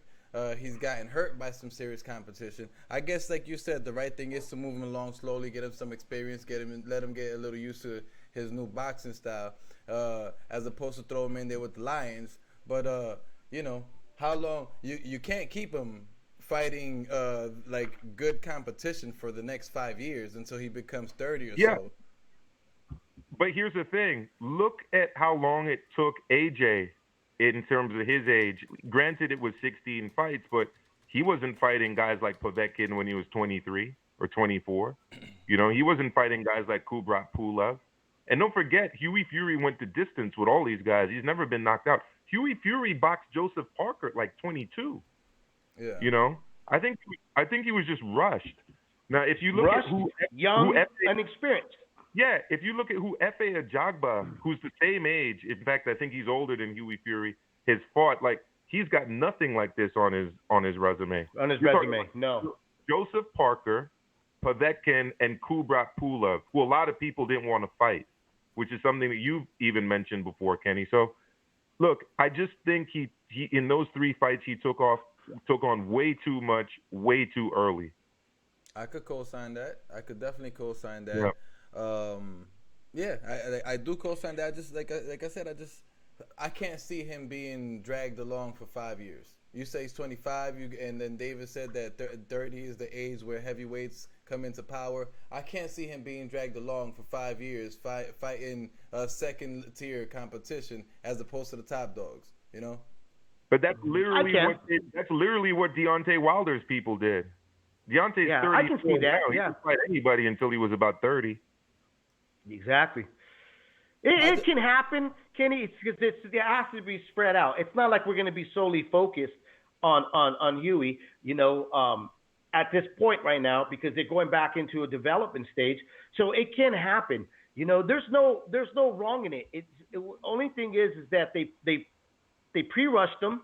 Now they're pumping the brakes, and now what's going to happen though is that marketing and redeveloping them back when they start stepping them up, it could either be a task, which I don't think it will be because of his last name. It could be good for him, it could be bad for him. It can go both ways. You know what I mean? These are just, could this help him or could this hurt him? Could he be patient because he's already got a little bit of taste of having the chance to get these big fights? I'm not sure. So that's kind of soon to be seen by him and his team and what plan strategically what they're going to do for the kid. Hey, on March 14th, the comeback of James Kirtland, Mandingo, against Marcos Hernandez is a 10-round fight in the middleweight division. Let me ask you guys, what do you guys think here about James Kirtland going in with the madman, Marcos Hernandez? Marcos Hernandez isn't exactly an elite fighter, but I really don't need to be seeing James Kirtland anytime soon. Look, I spent a lot of the weekend tweeting out or sending WhatsApp messages to people about Joe Biden, videos that have kind of shown his cognitive decline and, why he would be a terrible, nominee for the Democrats and an even worse president. And, I don't want to see James Kirtland looking like Joe Biden, in his 30s and 40s.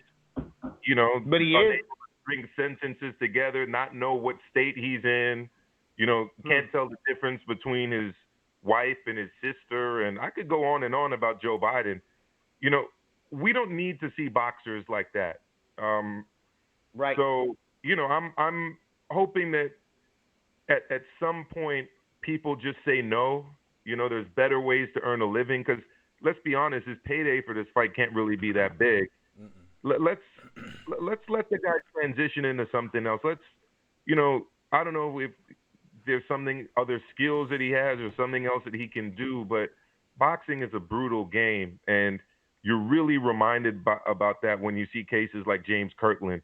He's already slurring words last time I saw him on in an interview. Yeah, I mean, Kirtland is the perfect example of a guy that lacked discipline. He needed Ann Wolf. Ann Wolf, when you talk about father figure, Ann Wolf was that figure, and it wasn't even enough to keep him in the ring. It wasn't even enough to keep him on the right path. Kirtland just didn't. He lacked that. He had that fire when he got in the ring under her tutelage, but once he got out of there, the streets really got a hold of him. And now he's pretty much fighting, in my opinion, and what I've been told, he's fighting for a paycheck. He's no longer fighting for greatness. We don't think we're going to see that, with James Kirtland. So I honestly think what's going to happen is Madman Marcos Hernandez, who's now being trained by heavyweight contender Cristiano Oriella's trainer, which is Henry Ramirez. I think that Marcus is going to go out there because Henry does like to show his guys to get in there and mix it up and walk a guy down. This could turn out to be a very interesting fight, or this could definitely turn out a horrible night for James Kirtland if his body is not right. If his body reacts and looks like Scott Quigg, we may once again see the towel being thrown in, or just see another devastating KO the way Canelo got over on Kirtland. Yeah. I thought he could retire after the Canelo KO. I agree. I mean, that was one of the nastiest KOs I've ever seen. As I said, I wholeheartedly agree. It was just nasty KO. He got knocked down several times. It looked sad in there. The facial reaction after that last punch, the shock on his face after that last knockdown by Canelo. I don't want to see that again. And if you look at the last people he's fought after Canelo, like you said, they're definitely just paycheck fights. They're not fights for any type of belt or any type of going up the ranks or anything like that. So, yeah, I think the guy should call it quits way ahead of time before he ends up in a sad case like Muhammad Ali. We always have to remember Muhammad Ali and then everything, the Parkinson's and everything that happened to him afterwards. Guys? Yeah, I really like James Kirtland. You know, we covered him for so many years. We were there. We got him on immediately when he got when he was on a hiatus. He came on immediately. He didn't want to speak to anybody except for leaving the ring. I remember that. We followed him. You remember that? We followed him for a very long time. And you gave an interview with him. Yep, and same thing with Angulo. And Angulo was incarcerated when he immediately was released. On his way driving back home, he was on the phone with leaving the ring to discuss with us. Nopal says, "Hey, how about Angulo Kirtland rematch?" If it's solely for the money, I think so. I think Angulo still has a little bit more left in the tank than Kirtland, though. Even though he surprised me when he beat up Kid Chocolate, but I never thought very much of Kid Chocolate, guys. I just was never a fan of him. I thought he had too many flaws. PBC was doing a great job matchmaking him, and I knew that eventually it was going to catch up. I mean, Kid Chocolate does have an up above on Andy Lee getting that win, but I knew that eventually that all that was going to catch up, and I was surprised that Angulo took it because of how Angulo's looked in his previous fights, but it was a great win for Angulo. I don't want to see Alfredo Angulo or James Kirtland, honestly, leave it in the ring. And what I mean by that is exactly what Emil Carr had brought up, you know. I want to see these kids walk away with their bearings. We got a Nopal Boxeanos asking about how about an Angulo Kirkland rematch. You know, it would definitely be exciting, but just morally and ethically, as fans, knowing what they've gone through and knowing, you know, how compromised their brains must be, I just don't personally want to see that. Yeah, I don't. Even though I personally would want to see Brandon Ruiz versus Victor Ortiz still, but that one I don't. What a thirsty ghoul we are, man. As fight fans, you know. Brandon Rios. Yeah, Brandon Rios, yeah. Yeah. Hey, let me ask you guys about this on the same day, because James Kirtland is going to be on Fox on ESPN Plus. You're going to have Shakur Stevenson fighting Mayadaga for the WBO featherweight title in New York for 12 rounds. What do you guys think about that kid? Shakur Stevenson? Shakur Stevenson. Sounded like there was more sirens going outside Kenny's spot. Definitely you did say outside my place. Yeah. I've seen Shakur Stevenson fight live, actually, a few times at the Garden on top-ranked cards. Same here. At first, I wasn't that impressed by him. But as he's developed, he's kind of generated more power and more of a knockout instinct. And he's kind of grown on me quite a bit. You know, the outside the ring stuff I'm not too happy about. I'm sure you guys know what I'm referring to there. So it's hard for me to become a fan of a guy who does that kind of stuff, you know, outside the ring. But inside the ring, he has definitely improved. And I personally think this is going to be a good test for him because, you know, the kids come in to fight. He's 22. Yeah, You could Mayadaga always comes to fight, you know. You can. I mean, that happened you when he know, was like 19 or 20. I think it's forgivable. Kids make mistakes. The kid is 22 now. I think the situation we're talking about happened when he was either 19 or 20. It's forgivable. He was a young man, young kid. He was growing up. It's okay. It happens.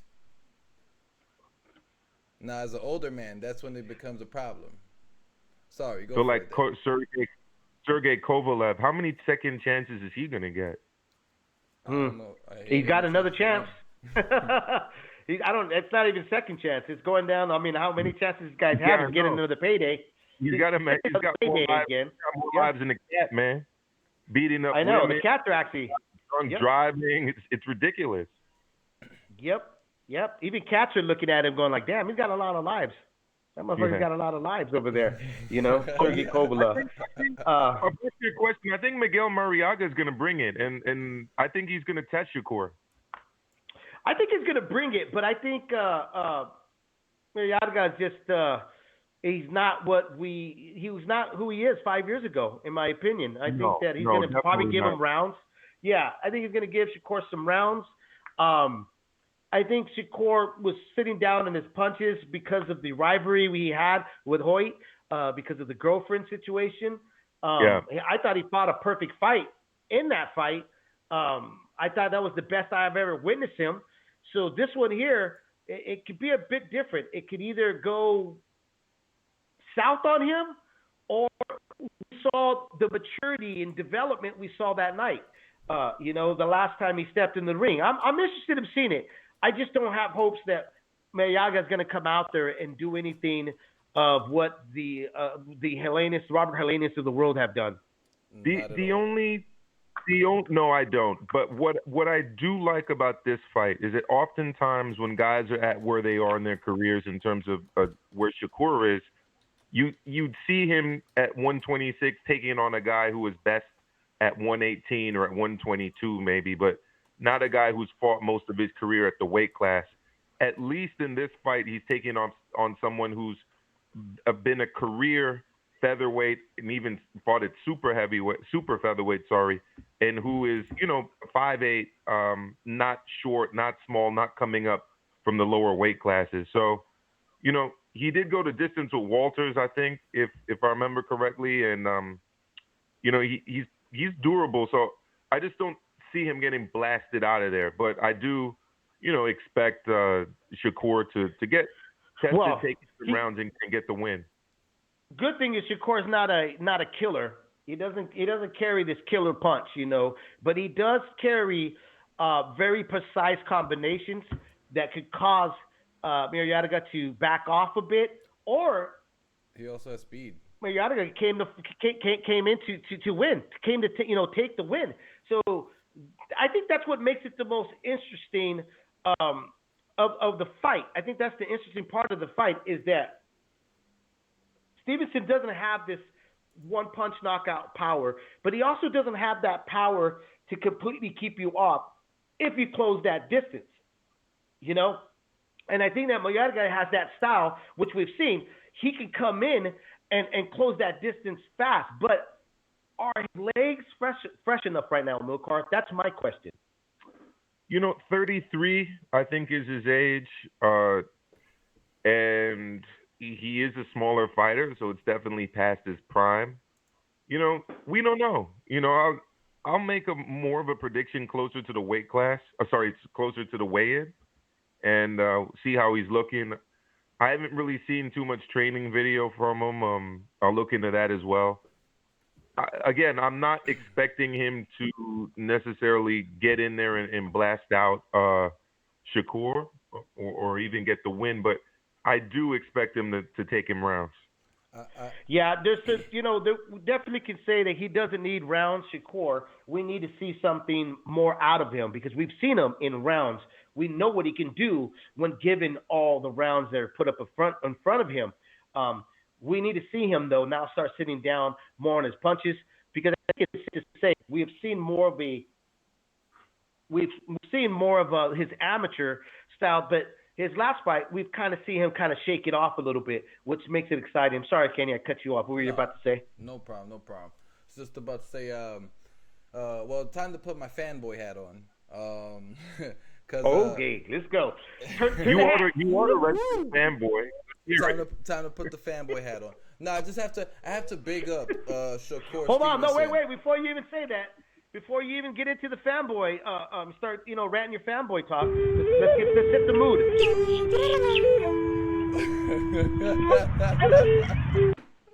There you go. All right, here we go. The So- fanboy anthem. The fanboy anthem for Kenny T here. Go ahead, Kenny. What were you gonna say? All right, so just looking at Shakur Stevenson and his record, he's 13-0. Mhm. He 13-0. after 2, 4, 6. After 6 fights, after 5 fights, he dramatically stepped up the level of competition that he was fighting to go to fight dudes with over 10 wins, with undefeated records, with a lot more fights than he has. After another 4 fights, he went from fighting dudes that had 10 fights total to dudes that had 20 fight totals, 20 wins. Like the dude has dramatically elevated the people that he's fighting fight by fight, and he's increasing his skill. The kid is super fast. He has super accurate punches. Very efficient what he does. Not super powerful yet, but he's a young man, so it's okay. Who knows? Maybe this fight we'll see the power, or the next couple of fights, because he's just at that age where he starts developing that natural power and muscle. I do see him stopping Miguel Mariaga, not with the one punch power, but with the flurry of punches, TKO type of stoppage. I see that. I don't know what rounds. I'm not gonna guess around, but I do see it being a stoppage type of fight. And this is definitely a really, really good fight for Shakur Stevenson, being that Mariaga is 29-3. Again, Shakur And he's Stevenson been in there. Mariaga's been there with some names. Exactly. Right. Exactly. Yeah. And Shakur Stevenson is The only most recognizable 13-0. name on his resume. Right. And Miguel Mariaga is the most recognizable name on that resume. And I agree with you, Kenny. I think he stops him. I think he stops him in the later rounds. And I think it's because of the combination. Like I said, he's very precise. He's very precise in his punches. What we saw of him last time, and it was Hoyt. What was it? Hoyt Gonzalez, his last name in Milcard, that he fought the brother-in-law, his own brother-in-law, or the future brother-in-law. Yeah, the pre-fight stuff for that fight was more interesting than the fight itself. The fight itself, right? And I thought because Hoyt didn't step it up, he didn't press on the gas. He had passion in the interviews. He fought with no passion in the ring. That I'm hoping that Miguel produces where Hoyt left off, because that's what Shakur needs. He needs a dance partner that's going to force him to be the best. And that's what we're waiting for. So he is the biggest name on that resume. I'm looking forward for that fight to see what more do we get out of the assessments of Shakur Stevenson on the 14th of March. In about 10 more minutes, we're going to be bringing on trainer Manny Robles on the show here on Leaving the Ring. So bear with us. Really quick, I want to talk about, in brief talk here, just really fast, I do want to bring up Canelo Alvarez versus BJ Saunders, which is not officially, if it serves me right, my memory, not officially announced yet, guys, but it looks like that's the track they're going to take.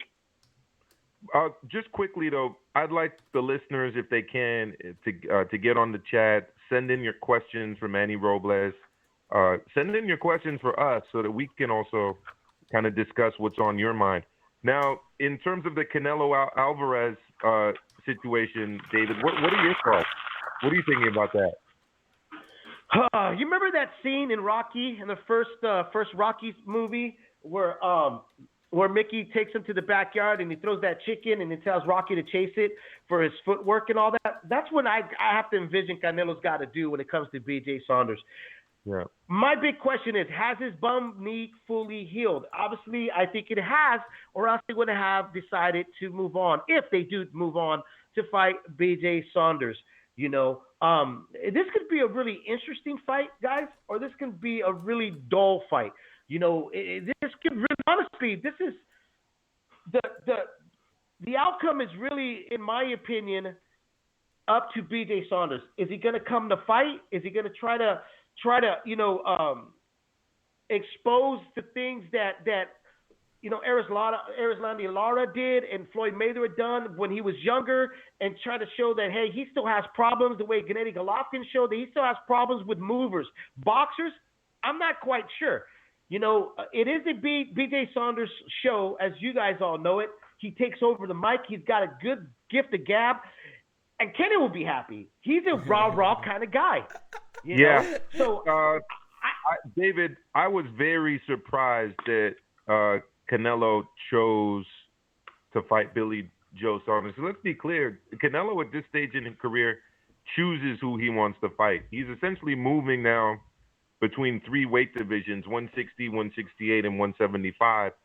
And when you think about all of the people that he could have fought in those weight divisions, I don't really understand why a guy in his position, unless he really is interested in testing himself, would want to fight Billy Joe Saunders.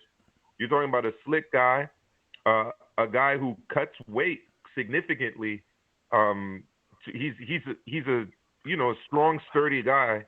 I personally can't remember him being knocked down in the fight. If anyone can correct me on that, send that in on the chat. He's not there long enough to be knocked down. BJ Saunders. I mean, very smart. Right. Getting knocked he's out. An intelligent guy. Very intelligent. And you know what? Every time he's shitty human being. He's a shitty human being, but he's a very intelligent guy. Yeah, and every time he's stepped up, he's shown that he's got the goods. I mean, people say he's boring. Look at the Andy Lee fight. That wasn't a boring fight, He schooled Lemieux in a way that I haven't seen Lemieux schooled before. He schooled Chris Eubanks Jr. He personally, I thought he would have beaten a lot of the top British guys out there, including Carl Frosch, had he taken that fight. I feel that he would beat Callum Smith based on the last fight that I saw of Callum Smith. If I was Canelo, I would have gone after Callum Smith. A much more I would have too. Straightforward guy that I think had Canelo invested in a body attack against would have handled.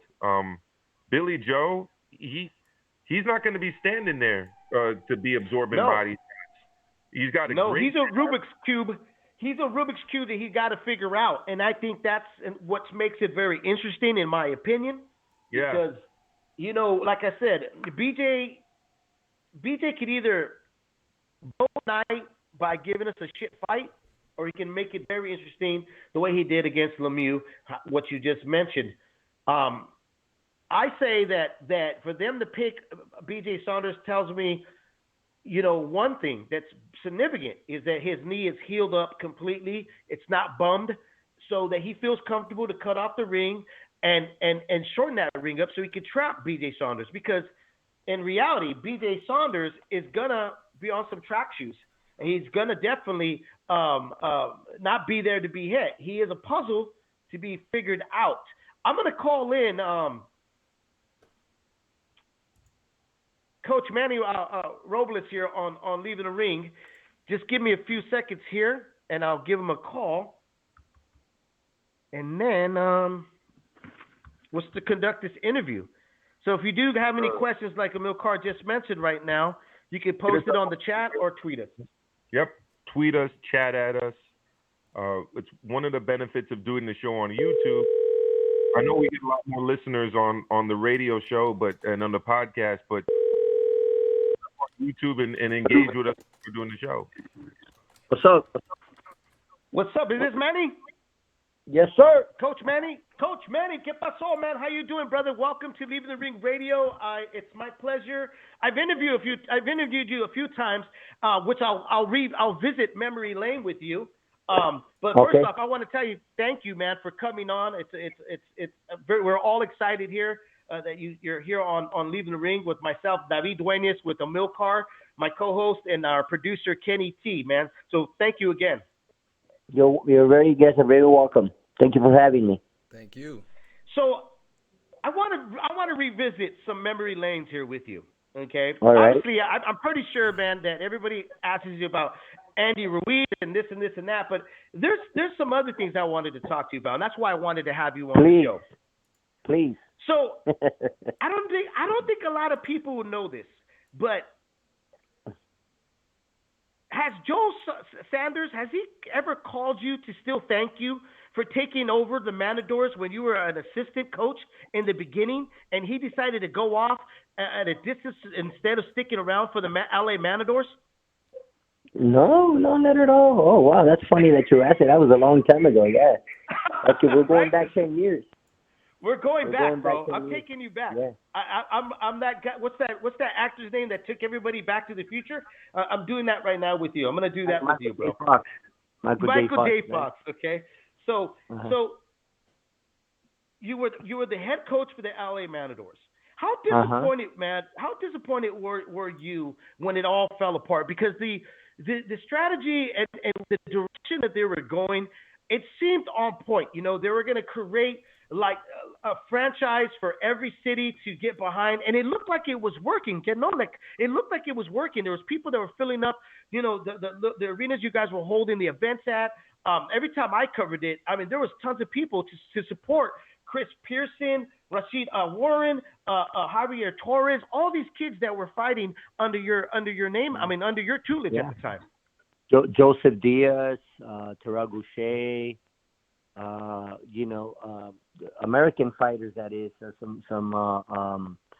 some good fighters that eventually became Olympians and then moved on to become world champions at Barkley. So, yeah, it was a good league. I was in it for a couple of years until there was too much chaos. So I stepped down from my position as head coach. But it was good. It was banging, man. It was fun. Particularly here in Southern California, you know, we used to fight in Hollywood, so we used to pack the house every time we fought, and we used to. Celebrities there, everything. Yeah, oh man, it was phenomenal. But I loved it. You know, you got to give it to our the team managers that we had at the time were Rich Orozco and Ray Dushtar. They did an awesome job with the team, and they I want to say that the LA Matadors is probably the best team. Marketing wise, we were probably the best team in the world, over teams in Milan and Russia, and where there were, you know, the league was a worldwide Miami. League, Yep. Yeah, you know, we came out with the knockouts, the LA the Matador knock. We had our cheerleaders, and then from there on, everybody started adding cheerleaders to their team, and because it was kind of like, you know, the Matadors were to boxing what the Lakers were to the NBA or the Rams to the NFL. You know what I'm saying? Here in California, so yeah, we were. You know, it was fun. It was fun. Yeah, I mean, because the buzz of it was that's what they were trying to implicate. You know, they were trying to create that aura of, you know, having a team to support, put it in on your back, and it was really moving. It was. But it started. Right, but it started falling apart when the money issue was one that I remember because we were covering it, and then because the kids were told when they were signing on that this wouldn't affect them, that a loss would not carry on to the pros. Right, and it did. Do you remember that? It did for a period in time, but then again it didn't. You know, because you know, fighters like. You know, like some of the fighters that I just mentioned to you, they fought, they lost, they won some, they probably lost one or two fights, but it never counted in their record, in their professional record. So in the beginning it did, but then it was erased. Yeah, they understood that they were amateurs, they're still amateurs. So obviously, if you can't fight as it was in their contract, right. Yeah, it was in their contract that they couldn't affect her when they turned pro. But then when it slipped through the cracks, and somebody went and said, "Hey, what are you guys doing here?" Yeah. Just really quick. Well, it was because they were getting paid, and you know, amateurs can't get paid. So if you're getting paid, that makes you a professional fighter. You know, right? And everywhere else in the world, you were fine except for here, the U.S. You know, in the U.S., there was, you know, they had a team in Miami, they had a team in Memphis, and obviously the LA Matadors. So, you know, every time you fight, it counted on your professional record, like I said, if you're getting paid. But then, now, you know, luckily, all of that was erased, and it ain't counting on the record, fortunately enough for all of the guys. Yeah, and just to catch speed for everybody that's listening, I'm talking about the World Series of Boxing. A lot of folks actually didn't even know about it. You know, I'll give you some big names that came out of the World Series of Boxing. Lomachenko, Usyk were participants of the World Series of Boxing. It's Michael it's Conlon. so sad. Joe Joyce. Yep.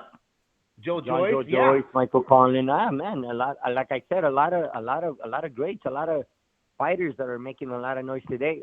Usyk was in the WSB as well, World Series of Boxing. Right. Yeah. You know, right. and exactly. look at him now, right? Don't you talking about some of the top fighters in the world as a press professional? That is, right. They were part of the World Series of Boxing, so it worked. If you think about it, it worked. It did. It really did. Yeah. Until they ran out of money. You know what's, exactly. Oh my God. And you know what's kind of sad is that you know, when people bring your name obviously is going to be attached through history with Andy Ruiz, right? The first Mexican heavyweight champion of the world, which congratulations, you know. Thank you. I fully believe that he wouldn't have gotten there if you weren't there to guide him, because appreciate that. Not a lot of folks know this, but you were working with a kid that had potential as well. That was a Mexicano to be a heavyweight, and a good heavyweight, a great heavyweight, possibly Javier Torres. Right. Correct. What happened with him? Do you think? No, I don't know really. I mean, you know, it's a tough sport, man. Boxing. It's only a handful of fighters really do get to make it to this level. You know, and Javier was a good fighter himself, but, you know, I mean, just he got married and you know, he had to get a job and, you know, but it was just one of those situations where, you know, he had to make that marriage thing. That marriage thing is a kryptonite, man. I always, hey, Manny, I always tell Coach Manny, I always tell my kids, I always look at them and go, and my kids were like, what are you looking at, Dad? And I go, I'm looking at my Lamborghini and I'm looking at my Ferrari right there. You guys are standing right there, man. Right? That's funny. Oh, that's man. a good way of putting it. Yep. But you got to love them. You know what I mean? Absolutely. You know? I was really, you know who the two fighters that I really enjoyed watching in the WSB was Chris Pearson and Rasheen Warner, man. And it was just sad that they never really met that full potential that we had witnessed, you know? Well, look, Rashid was a three-time Olympian, the only three-time Olympian ever in for the USA. You know, and he did win a gold medal at the World Championships, and he also won a bronze medal. I was a coach of the USA team as well, outside of being a coach of the Matadors at the World Series of Boxing. So I was fortunate enough to coach Rashid not only in the WSB but also as a national team member. So I remember us going to Baku, Azerbaijan in 2011. He actually the only member out of the USA team to medal, and he won a bronze medal at the World. So, you know, and then eventually he did become a world champion as a pro. You know, I think he made maybe a couple of title defenses, but he got there.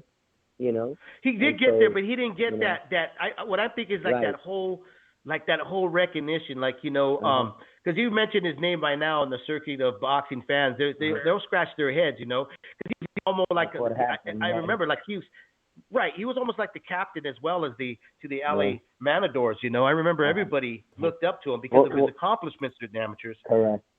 And you just mentioned Chris Pearson. It's funny that you mentioned him because I remember in the World Series of Boxing he beat Yamaguchi Falcao, which won a bronze medal at the Olympic Games, right? So he beat him in the World Series of Boxing, and then he beat him again in the pros. So he beat him twice. Correct. And he's out here in California with me right now. He's actually fighting on March the 28th on the undercard of Virgil Ortiz at the Forum. So yeah, really exciting middleweight, man. And I watched that because I think it was on Facebook, right? They aired that fight, that rematch, and then, you know, and they had a good little build up to that. But I'm gonna move away, right? I'm gonna move away from that a bit here. I want to ask you, do you know what? A lot of fight fans, and especially like new fight fans, are getting in the game that never even stepped into the ring. They never put on gloves. But a lot of people don't understand, like, the sacrifices that a trainer has to do, Coach. You know, a lot of these people don't get that. You know, and what I mean by sacrifices, I've spoken to so many different trainers and coaches that say, you know, they've had to front the money. You know, they've had to sacrifice time away from family and work to develop these kids and get them there. And the heartbreaks that you guys get delivered, you know, because everybody brings up Andy Ruiz, the breakup of Andy Ruiz, but let's be honest here. You're a trainer. How many times have you got with a kid that had major talent but just didn't have his heart into the sport or the dedication you brought to help him get there?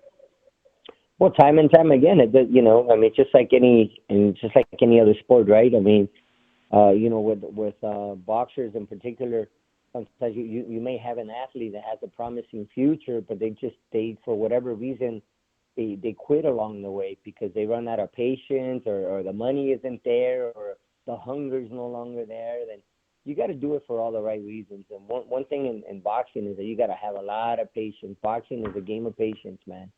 I mean, things don't happen overnight. You know what I mean? Boxing's different from any other sport. You know, where as a NFL player, you know, you get picked. You know, you get drafted into the NFL. You get a big check. You get a big signing bonus like you would in the NBA or Major League Baseball. Boxing's different. I mean, boxing is just it takes a lot of hard work and dedication and patience again. To really make it to where you can really start making money, you know, it takes a long time, and like I said, if the money isn't there, like you mentioned, Javier Torres, if the money isn't there, then you know, you got a family you got to support, and you don't have sometimes you have no option but to quit boxing and get a full-time job because you got to support your family, you know, and I've always called boxing a poor man's sport, you know what I mean? Absolutely. Yep. Go visit the gyms. You know, go visit the boxing gyms. Go visit the boxing gyms at the local communities, and you know, here in LA in particular, you'll see that most boxing gyms are not, you know, they're not well equipped. They're not, you know, right. You know, they don't have a state of the art facilities, if you will. They're very modest. You know what I mean? And right. Some of the biggest boxing stars come out of these gyms, you know, because they're hungry. Exactly. You know what I mean? They're hungry to become successful there, and you got to have that hunger. You know, most boxers come from the hood, man. They come from the ghetto. You know what I mean? And exactly. And sometimes it's their only way out.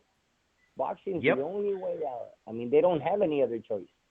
They don't have other boxing, or you end up in prison. You know? Yeah, that's the reality. Sorry, David. Go ahead. No, Manny, this is Amilcar speaking. You mentioned your experience going overseas to Baku and the World Championships.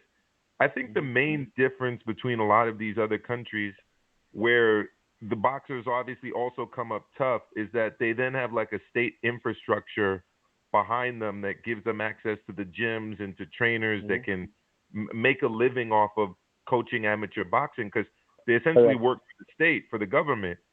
Do you see, you know, anything like that happening at all in the United States? Because I definitely see the projection of where boxing's going aligned with that issue. Yeah, you're 100% correct on that. I mean, unfortunately, I've been able to travel the world. I've been in many different countries where, you know, the amateur system is supported by the government. Yes. Yeah. Where here in the United States, it's USA Boxing. It's actually a nonprofit organization where, you know, we depend on people making contributions to keep that USA Boxing afloat. So if the money isn't there, then what do you do? I mean, we're not, you know, the most powerful country in the world, which is the USA, and here we are with USA Boxing. If the money isn't there, then how do we travel? How do we get to international competitions? How do we get our USA team that exposure that's so greatly needed? But we don't have the money. We don't have the infrastructure, as you said. Where in other countries like Mexico and countries in South America, Colombia, Argentina, Brazil, they're able to travel all over the world because they have the support of the government. And these are much poorer countries too, right? I mean, they're much poorer countries. Absolutely. These are third world countries, and they're able to travel. Look at Cuba. They're a powerhouse when it comes to amateur boxing because they're able to travel. they're able to compete, if you will. And that's something that we need here in the USA. We need a better infrastructure, and obviously, we need the money. We need the resources. I'm sure you saw AJ around that time. Absolutely. And Anthony Joshua. And the British government made a big effort going into the 2012 games where essentially the government took over amateur boxing and gave guys like Robert McCracken a salary and gave a stipends to people like Anthony Joshua, Billy Joe Saunders, the 135-pound lightweight that won the gold. Can't remember his name off the top of my head. The guy that lost to Lomachenko, Luke Campbell. Campbell. I got you. Luke Campbell, These guys, these guys were all, they had their apartments, they had a stipend, they had a trainer that was full-time, essentially, guy working for the government. I'm at the point right now where I almost think that if the United States is going to have a breakthrough kind of the way England has had in the last few years, especially in 2012, that kind of situation needs to occur. Is that something that you've discussed with other trainers that maybe, you can start lobbying for and point to these examples? Absolutely. Well, look, there's got to be an incentive for our top amateur athletes to stay as amateurs. They got to. Again, we're talking about being able to support your family. And if you're not making that kind of money, and if a promoter approaches you and offers you, a big fat check to go pro, you're going to take it. Yeah. You're not going to stick it up. And look at some of the, look at Lomachenko. Look how long he went. I think he went to, how many Olympic Games did he go to? 3? 2. Yeah, 2? Correct. I think he won 2 and at least 3 world championships. And 3 world championships, correct. Yeah. Before, and then, listen to this.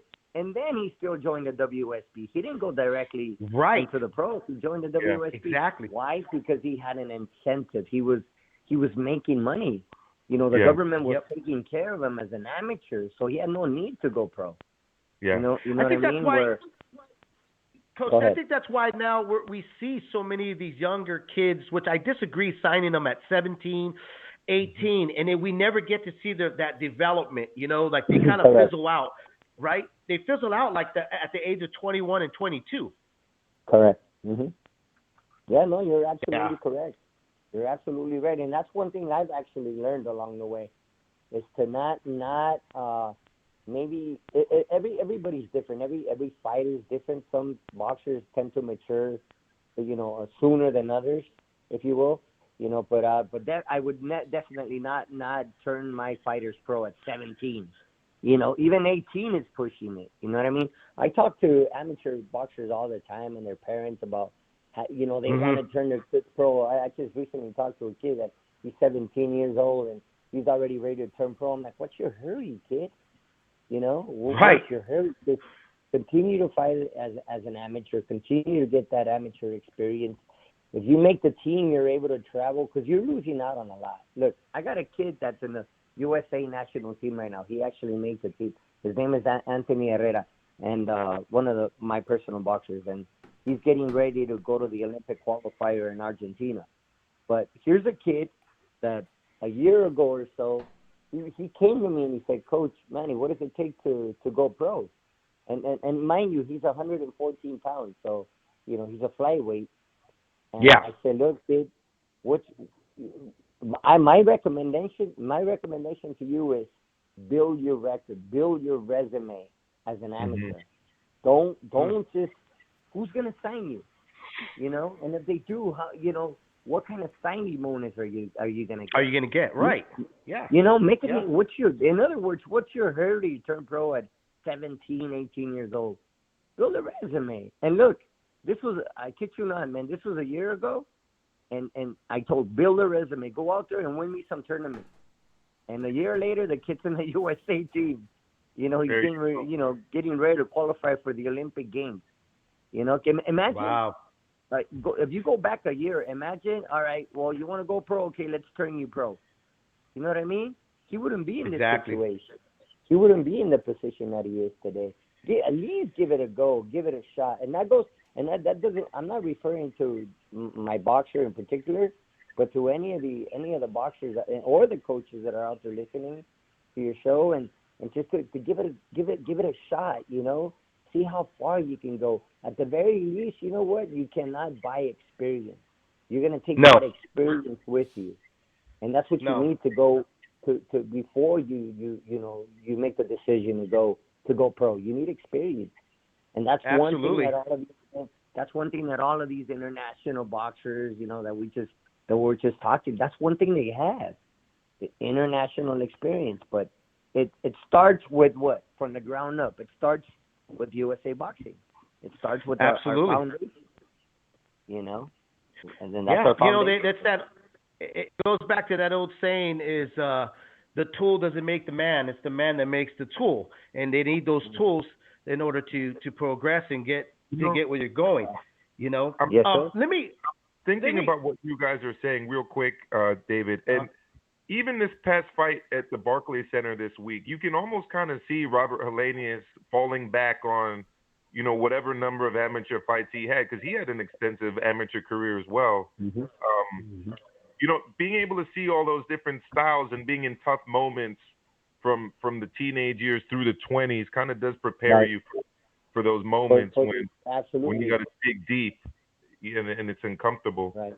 You're absolutely correct, and not only that, we think about you talk about the experience and the years that he was, you know, that he was an amateur then pro, but also the defeats that come along the way with that. You know, the Helenius has a couple of defeats, and I think that also was educational. That also helped them to get to this point. You know, I always tend to think and to say that you learn more from your defeats than you do from your wins. So, you know, when you go through situations such as what he's been able to go through, and then you put yourself, you put yourself in another situation, you get another opportunity like the one he had on Saturday.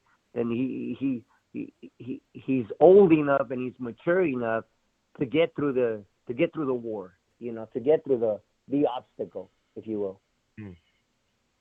Exactly. I know our you know, in our chat room, people are getting restless. They want to know about Andy Ruiz. We'll get to those questions, guys. Really quick, I got one more question that doesn't relate Andy Ruiz. We just witnessed Deontay Wilder lose his WBC crown to Tyson Fury in the rematch, and the towel was thrown in by Mark Breland, and but the excuses kind of rolled out here, Coach. Right. Have you heard about the tampering with the gloves, that the accusation that now fans are coming up with, or do you think this is the same? Okay, so do you think it's the same thing like when people were saying when your guy Andy Ruiz beat AJ, everybody was saying that AJ was secretly wasn't there, that it was his twin brother. I don't know if you heard that. That was a great one when I heard. Did you hear about that? No, that's amusing. Right. That's right. Fun. So let's get to it, man. Let's hear it, because that's what people tune in. You know, I just wanted to touch on some of the, you know, memory lanes with you. Do you ever expect Andy to reach out to you? No.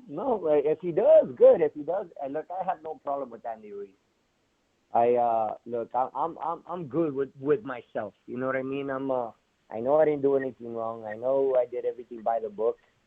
You know, and then you mentioned how us coaches, you know, sometimes we end up getting the short end of the stick. You know what I mean? But it is what it is. I mean, I've been in this sport long enough to know how to handle each and every situation. You know, and I'm okay. Like I said, I'm okay with myself. I'm busy. I got a lot of work. Right. I'm actually heading out to New York this weekend, and the following weekend I'll be in Mexico. Then the following weekend I'll be here at the Forum in LA. I'm busy, man. I don't.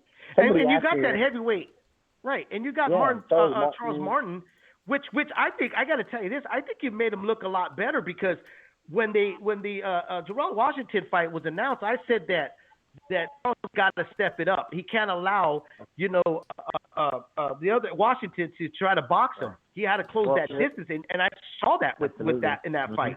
Yeah, we had a good game plan. And then think about this. think about this. Gerald Washington beat Helenius. He stopped him. He actually knocked him out. Yes, and he Helenius did. goes out and he beats Kownacki. I mean, it's boxing, especially the heavyweight division. On a good night, anybody can beat anybody, man. I mean, I picked Deontay Wilder to beat Tyson Fury. So did I. Yeah. Hey, you know what I'm saying? I'm not ashamed to say it. Right. A lot of people won't come out and admit that they, that they picked Deontay. I'll be the first one to say, man, I picked Deontay. Coach Robles. I picked Deontay to win by knockout. So Coach Robles, it's okay. It's So okay. You didn't make a bad pick, Kenny. You didn't make a bad pick. Wilder didn't lose. His uniform lost. So Wilder's still undefeated. You guys are all right. And that's boxing. You know what I'm saying? I mean, it is what it is. And like I said, and then for Charles Martin to go out there and beat Gerald, for the title eliminator. And I always say this as well. It's not winning, it's how you win. It's how you get it done. So it was nice to get the victory in the co-main event, Right. No, it was great. You had said on Fight Hub, in an interview with Fight Hub, that you saw the writings on the wall with Andy Ruiz, that because you guys went to Mexico. When you came back, he just kind of disappeared. Can you elaborate a little bit more about what you meant when you said you saw it coming? It's very simple. When the fighter doesn't show up to the gym, I mean, you see it coming. You're at the gym every day, and the fighter, just one day just doesn't. He's not being consistent. He's not in the gym every day. He's not showing up for road work or strength and conditioning, and finding excuses. So I mean, you see it coming. I mean, it's not hard to figure out that we're not moving in the right direction. And how does that adjust your game planning, Coach, in terms of, you got an 8 to 10 week training camp and that's going on? What does that adjust? Are you at that point training for a knockout? Or, you hope and pray. That's what you do. You hope and you pray that one day your fighter wakes up and realizes, that the importance and the responsibility that they have, not just as being world champions, but the fans, the people, and that's what I try to transmit to Andy. Look, you got a big responsibility. You want to leave a legacy. But, I mean, it is what it is. The whole country, diaspora behind him. I mean, AMLO invited him to the day after. He met with the president. Met with the president, met with, politicians and Mexico. Not just that, but he made fans all over the world, not just Mexican fans, but fans in America, from every because he made everybody believe. He made everybody, have faith. And that, hey, listen, if this guy can do it, I can do it. And then all of a sudden, When did you stop believing, though? When did you stop believing? When you arrived in Saudi or before that? No? No, there was no point. You guys still thought when you were in Saudi that you guys still had a chance, knowing though that he didn't even train properly. You always have a chance. Honestly, I believe that if Joshua stands there and makes it a slugfest with Andy, I believe Andy knocks him out. Right. He had, I mean, look, we lost by decision. Yeah. It's not like we went out there and got stopped in 2 or 3 rounds. We lost by unanimous decision, and Joshua decided to go out there and box, make it a boxing match. And obviously, I believe that if Andy would have been in better shape, yes, he would have been able to be quicker on his feet, better reflexes, would have been able to cut off the ring, and but he wasn't in shape. I mean, so 20 to 30 pounds, 20 to 30 pounds makes the biggest difference, as I know you well know, Coach. And you just said it yourself. You can't close a different distance. You're not going to have quick feet if you're carrying around all that extra weight, and if you're not in shape.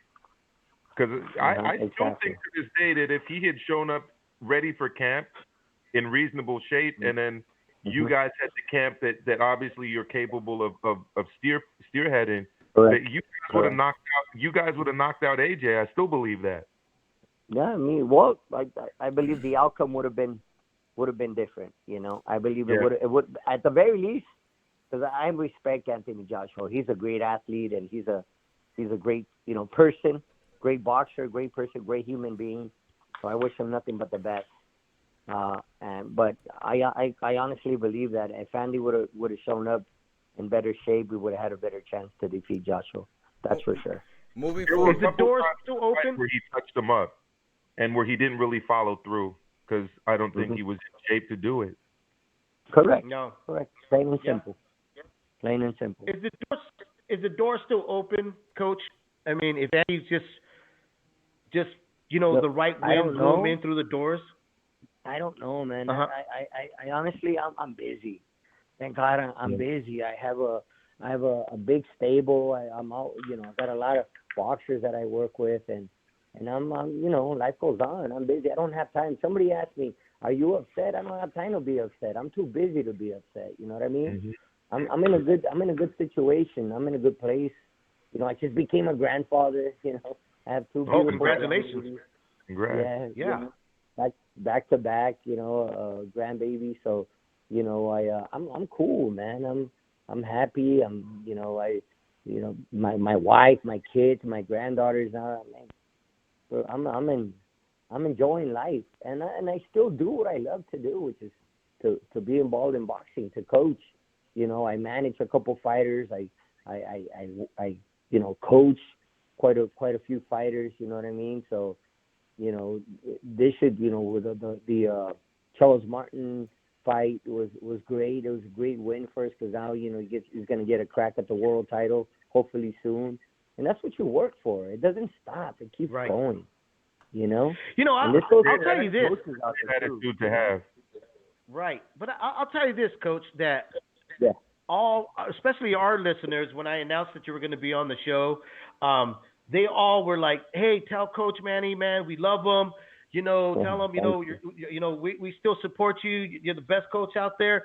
And there still hasn't been a let up of forgiveness in a certain sense to Ruiz yet. And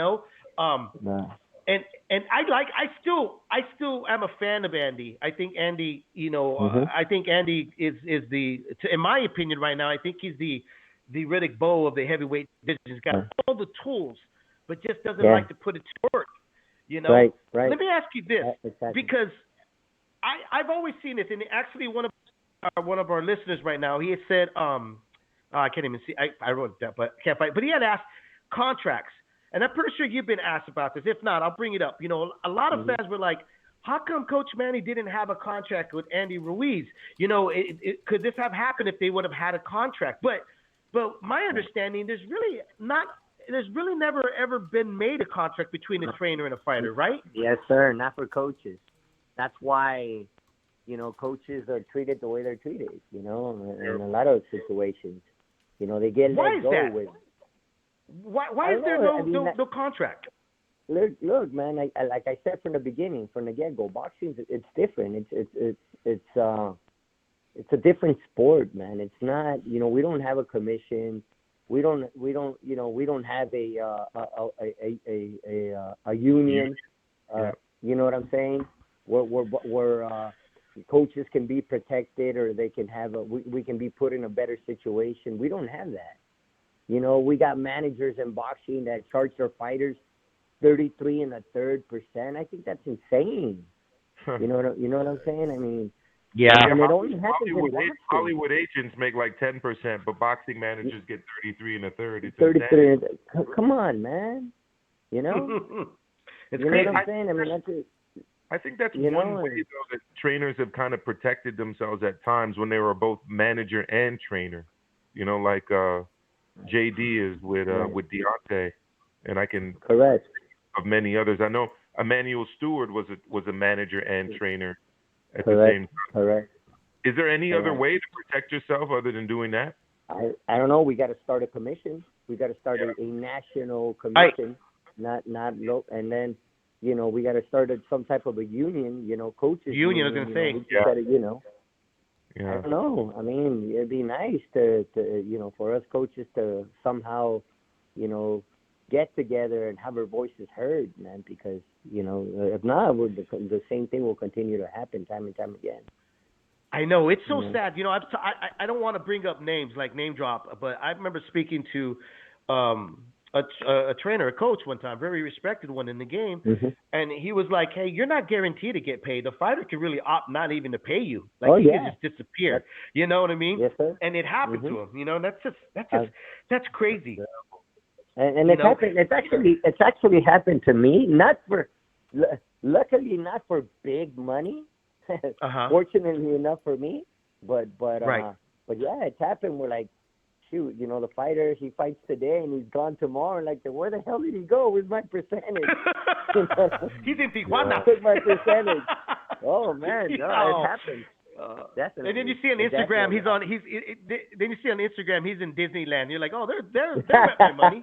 There goes my feria and everything. Man. Hey, D-Style Boxing, who does a podcast on Tuesdays, Wednesdays, and Thursdays. He's got a question for you. His question is on the chat room. He says, Coach Manny Robles, do you have a different approach to heavyweight fighters to other weight classes? Absolutely. Heavyweights are trained differently. You can't. I mean, you got to work hard, but dude, you can't be skipping training like we just. We're talking about Andy. You can't be skipping training. You got to be at the gym every day. You got to work hard.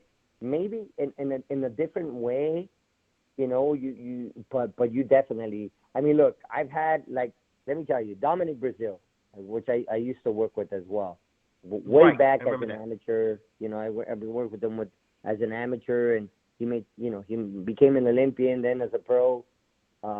He was a very, very dedicated fighter, very dedicated, and he came from a football background. Maybe that's what that was as well. Very dedicated, very had a great work ethic.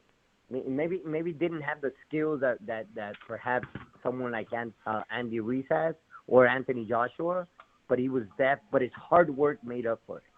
You know what I mean? He worked just as hard. He worked just as hard as a welterweight did or a lightweight or a flyweight. This guy was a workhorse. And look, Charles Martin, he's the same way. He's very dedicated. He works extremely hard. He's eager to learn, eager to get better. I think it depends a lot on the individual. How bad do you want it? How hungry are you?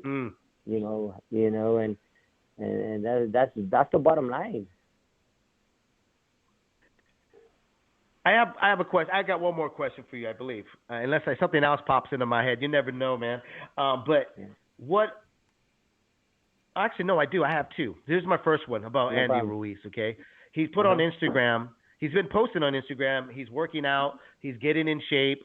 He was on a short segment on PBC on Fox about him being back in shape, but no announcement of a trainer. What's the reading that you have about that? I don't know.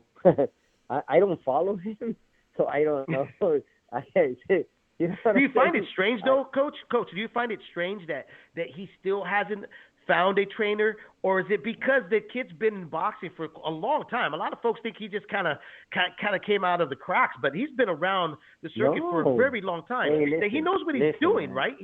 Right. I don't know that he knows what he's doing, but I can tell you, I worked with Andy. I have nothing bad to say about Andy. Andy, he's a very skilled fighter. I said it before we fought Joshua, but most people didn't know who Andy was. Andy is a skilled fighter, man. He's very skilled. He's, don't let looks, don't let the looks, deceive you. Thank you. Right. And because he's got talent, and I believe Andy has the talent to become a world champion again. You know what I mean? But he's got to want it. He does, but he has to put the Snickers down. He has to put the Snickers down. Yeah, what's he doing? I don't know. I mean, I don't coach him anymore. You know what I'm saying? I don't coach him anymore. He never called me when he left, to tell me that he was, that he was going to go elsewhere. He never did, and that's fine. That's fine. Like I said, I'm good with myself. I'm good. I know I didn't do anything wrong. I know that I did the best I could, and I wish him nothing but the best. Nothing but success. But he's got to want it, man. And there's no doubt in my mind that he can become a world champion again. But he's gotta wake up, man. He's got to want it. And it's kind of hard when you got all that money in the bank now, man. You're a millionaire now, and you know you were broke one day, and all of a sudden the next day, you know, you find you got a bunch of millions in the bank. I mean, shit. How do you get motivated? I don't know. Right. He's different. How does Deontay Wilder get back? How does he put himself back together, man? To ask you, Coach, how does he get himself back together?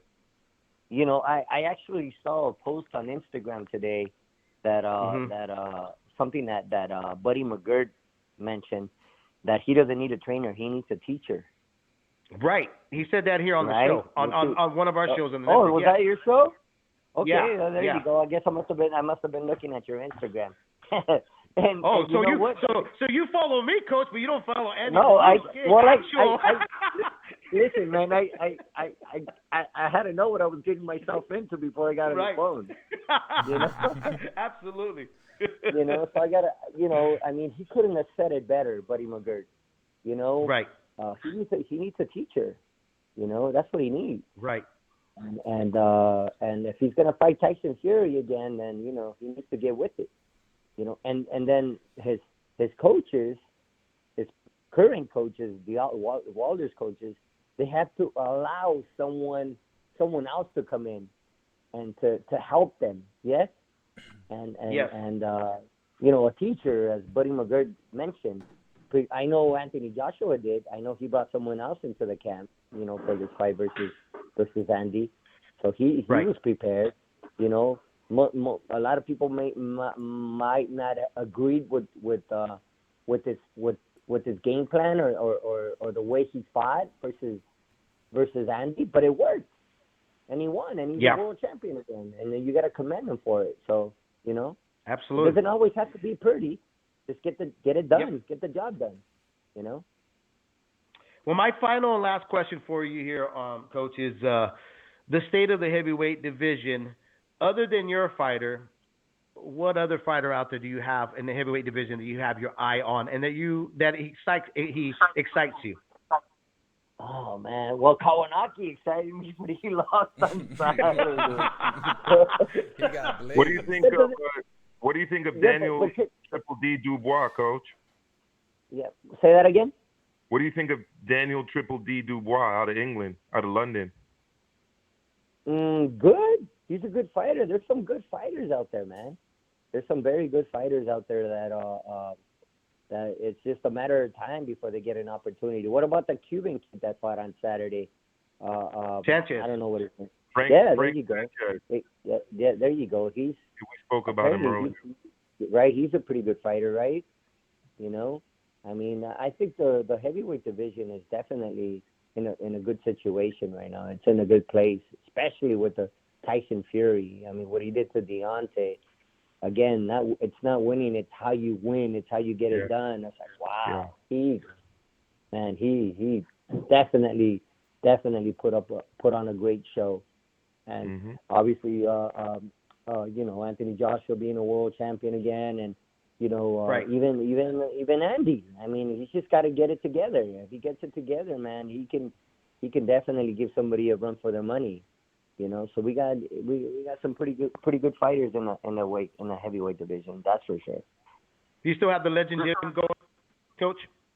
No, I'm actually at a new location. I'm actually here in LA, but it's I got a new location here in LA. Things are going well. You know, it's a new gym and pretty excited about it, and you know, I'm busy, man, for sure. That's great, man. That's beautiful. Well, you know, Coach Manny Robles here on Leaving the Ring. I want to thank you again, man, for coming on. It was our pleasure to speak to you. I'm glad that everything's going fantastic. Can't wait to see the other fighters that you're producing and working with. Again, good night, bro, and appreciate it. Appreciate you guys. You guys have a good night, okay? Thank you for having me. Bye-bye. Thank you. Have a good one. Bye. Well, there you go. I hope everybody got their questions answered here on Leaving the Ring. Don't forget, okay, please subscribe to the channel, press like, and hit that little notification bell on the right-hand side so that you guys can be notified when we're up live and when other shows that circuit through the network come on live and you can tune in and listen to. I don't know what this guy was saying. If you haven't already, whatever. Anyways, hit the like button. Follow Leave It in the Ring on Twitter. If you want, you can follow me and Kenny as well. Thanks to all our listeners for the support. This has been a long show. I always wonder if I can last for these long shows, and I end up really enjoying the interview. I know. Right, Dave? Yeah, you tell me, like, I can't do this. There's no way I can stay up, And I feel bad because I'm like, damn, because sometimes this is the only time they can come on.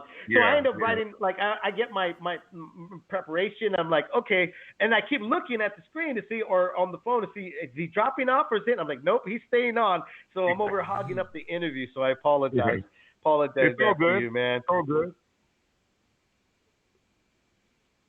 All good. Anyways, sorry, man. We were reading and on all that. Everybody, the PRs were just thanking us for having on their Fridays. Again, we'll be back on Monday night at 5 p.m. Pacific and 8 p.m. Eastern Time. Myself, Dave Duenez, with my co-host Amilcar and their producer Kenny T here on Leave It Ring. If you missed the show, don't worry about it. The replay will come right back up, and you'll get to tune in to listen to Super IBF Super Middleweight champion Caleb Plant, who he had a lot to say about his division and about David Benavidez, and as well as Saul Canelo Alvarez. Then we had Brandun Lee. That's a junior welterweight you got to keep an eye out for. He'll be fighting this Friday on Showtime, March 13. Again, fellas, everybody have a great night. Don't drink and drive because you will spill your beer. Have a great night. Thank you. Take care, everybody. Peace. Ladies and gentlemen, damas y caballeros,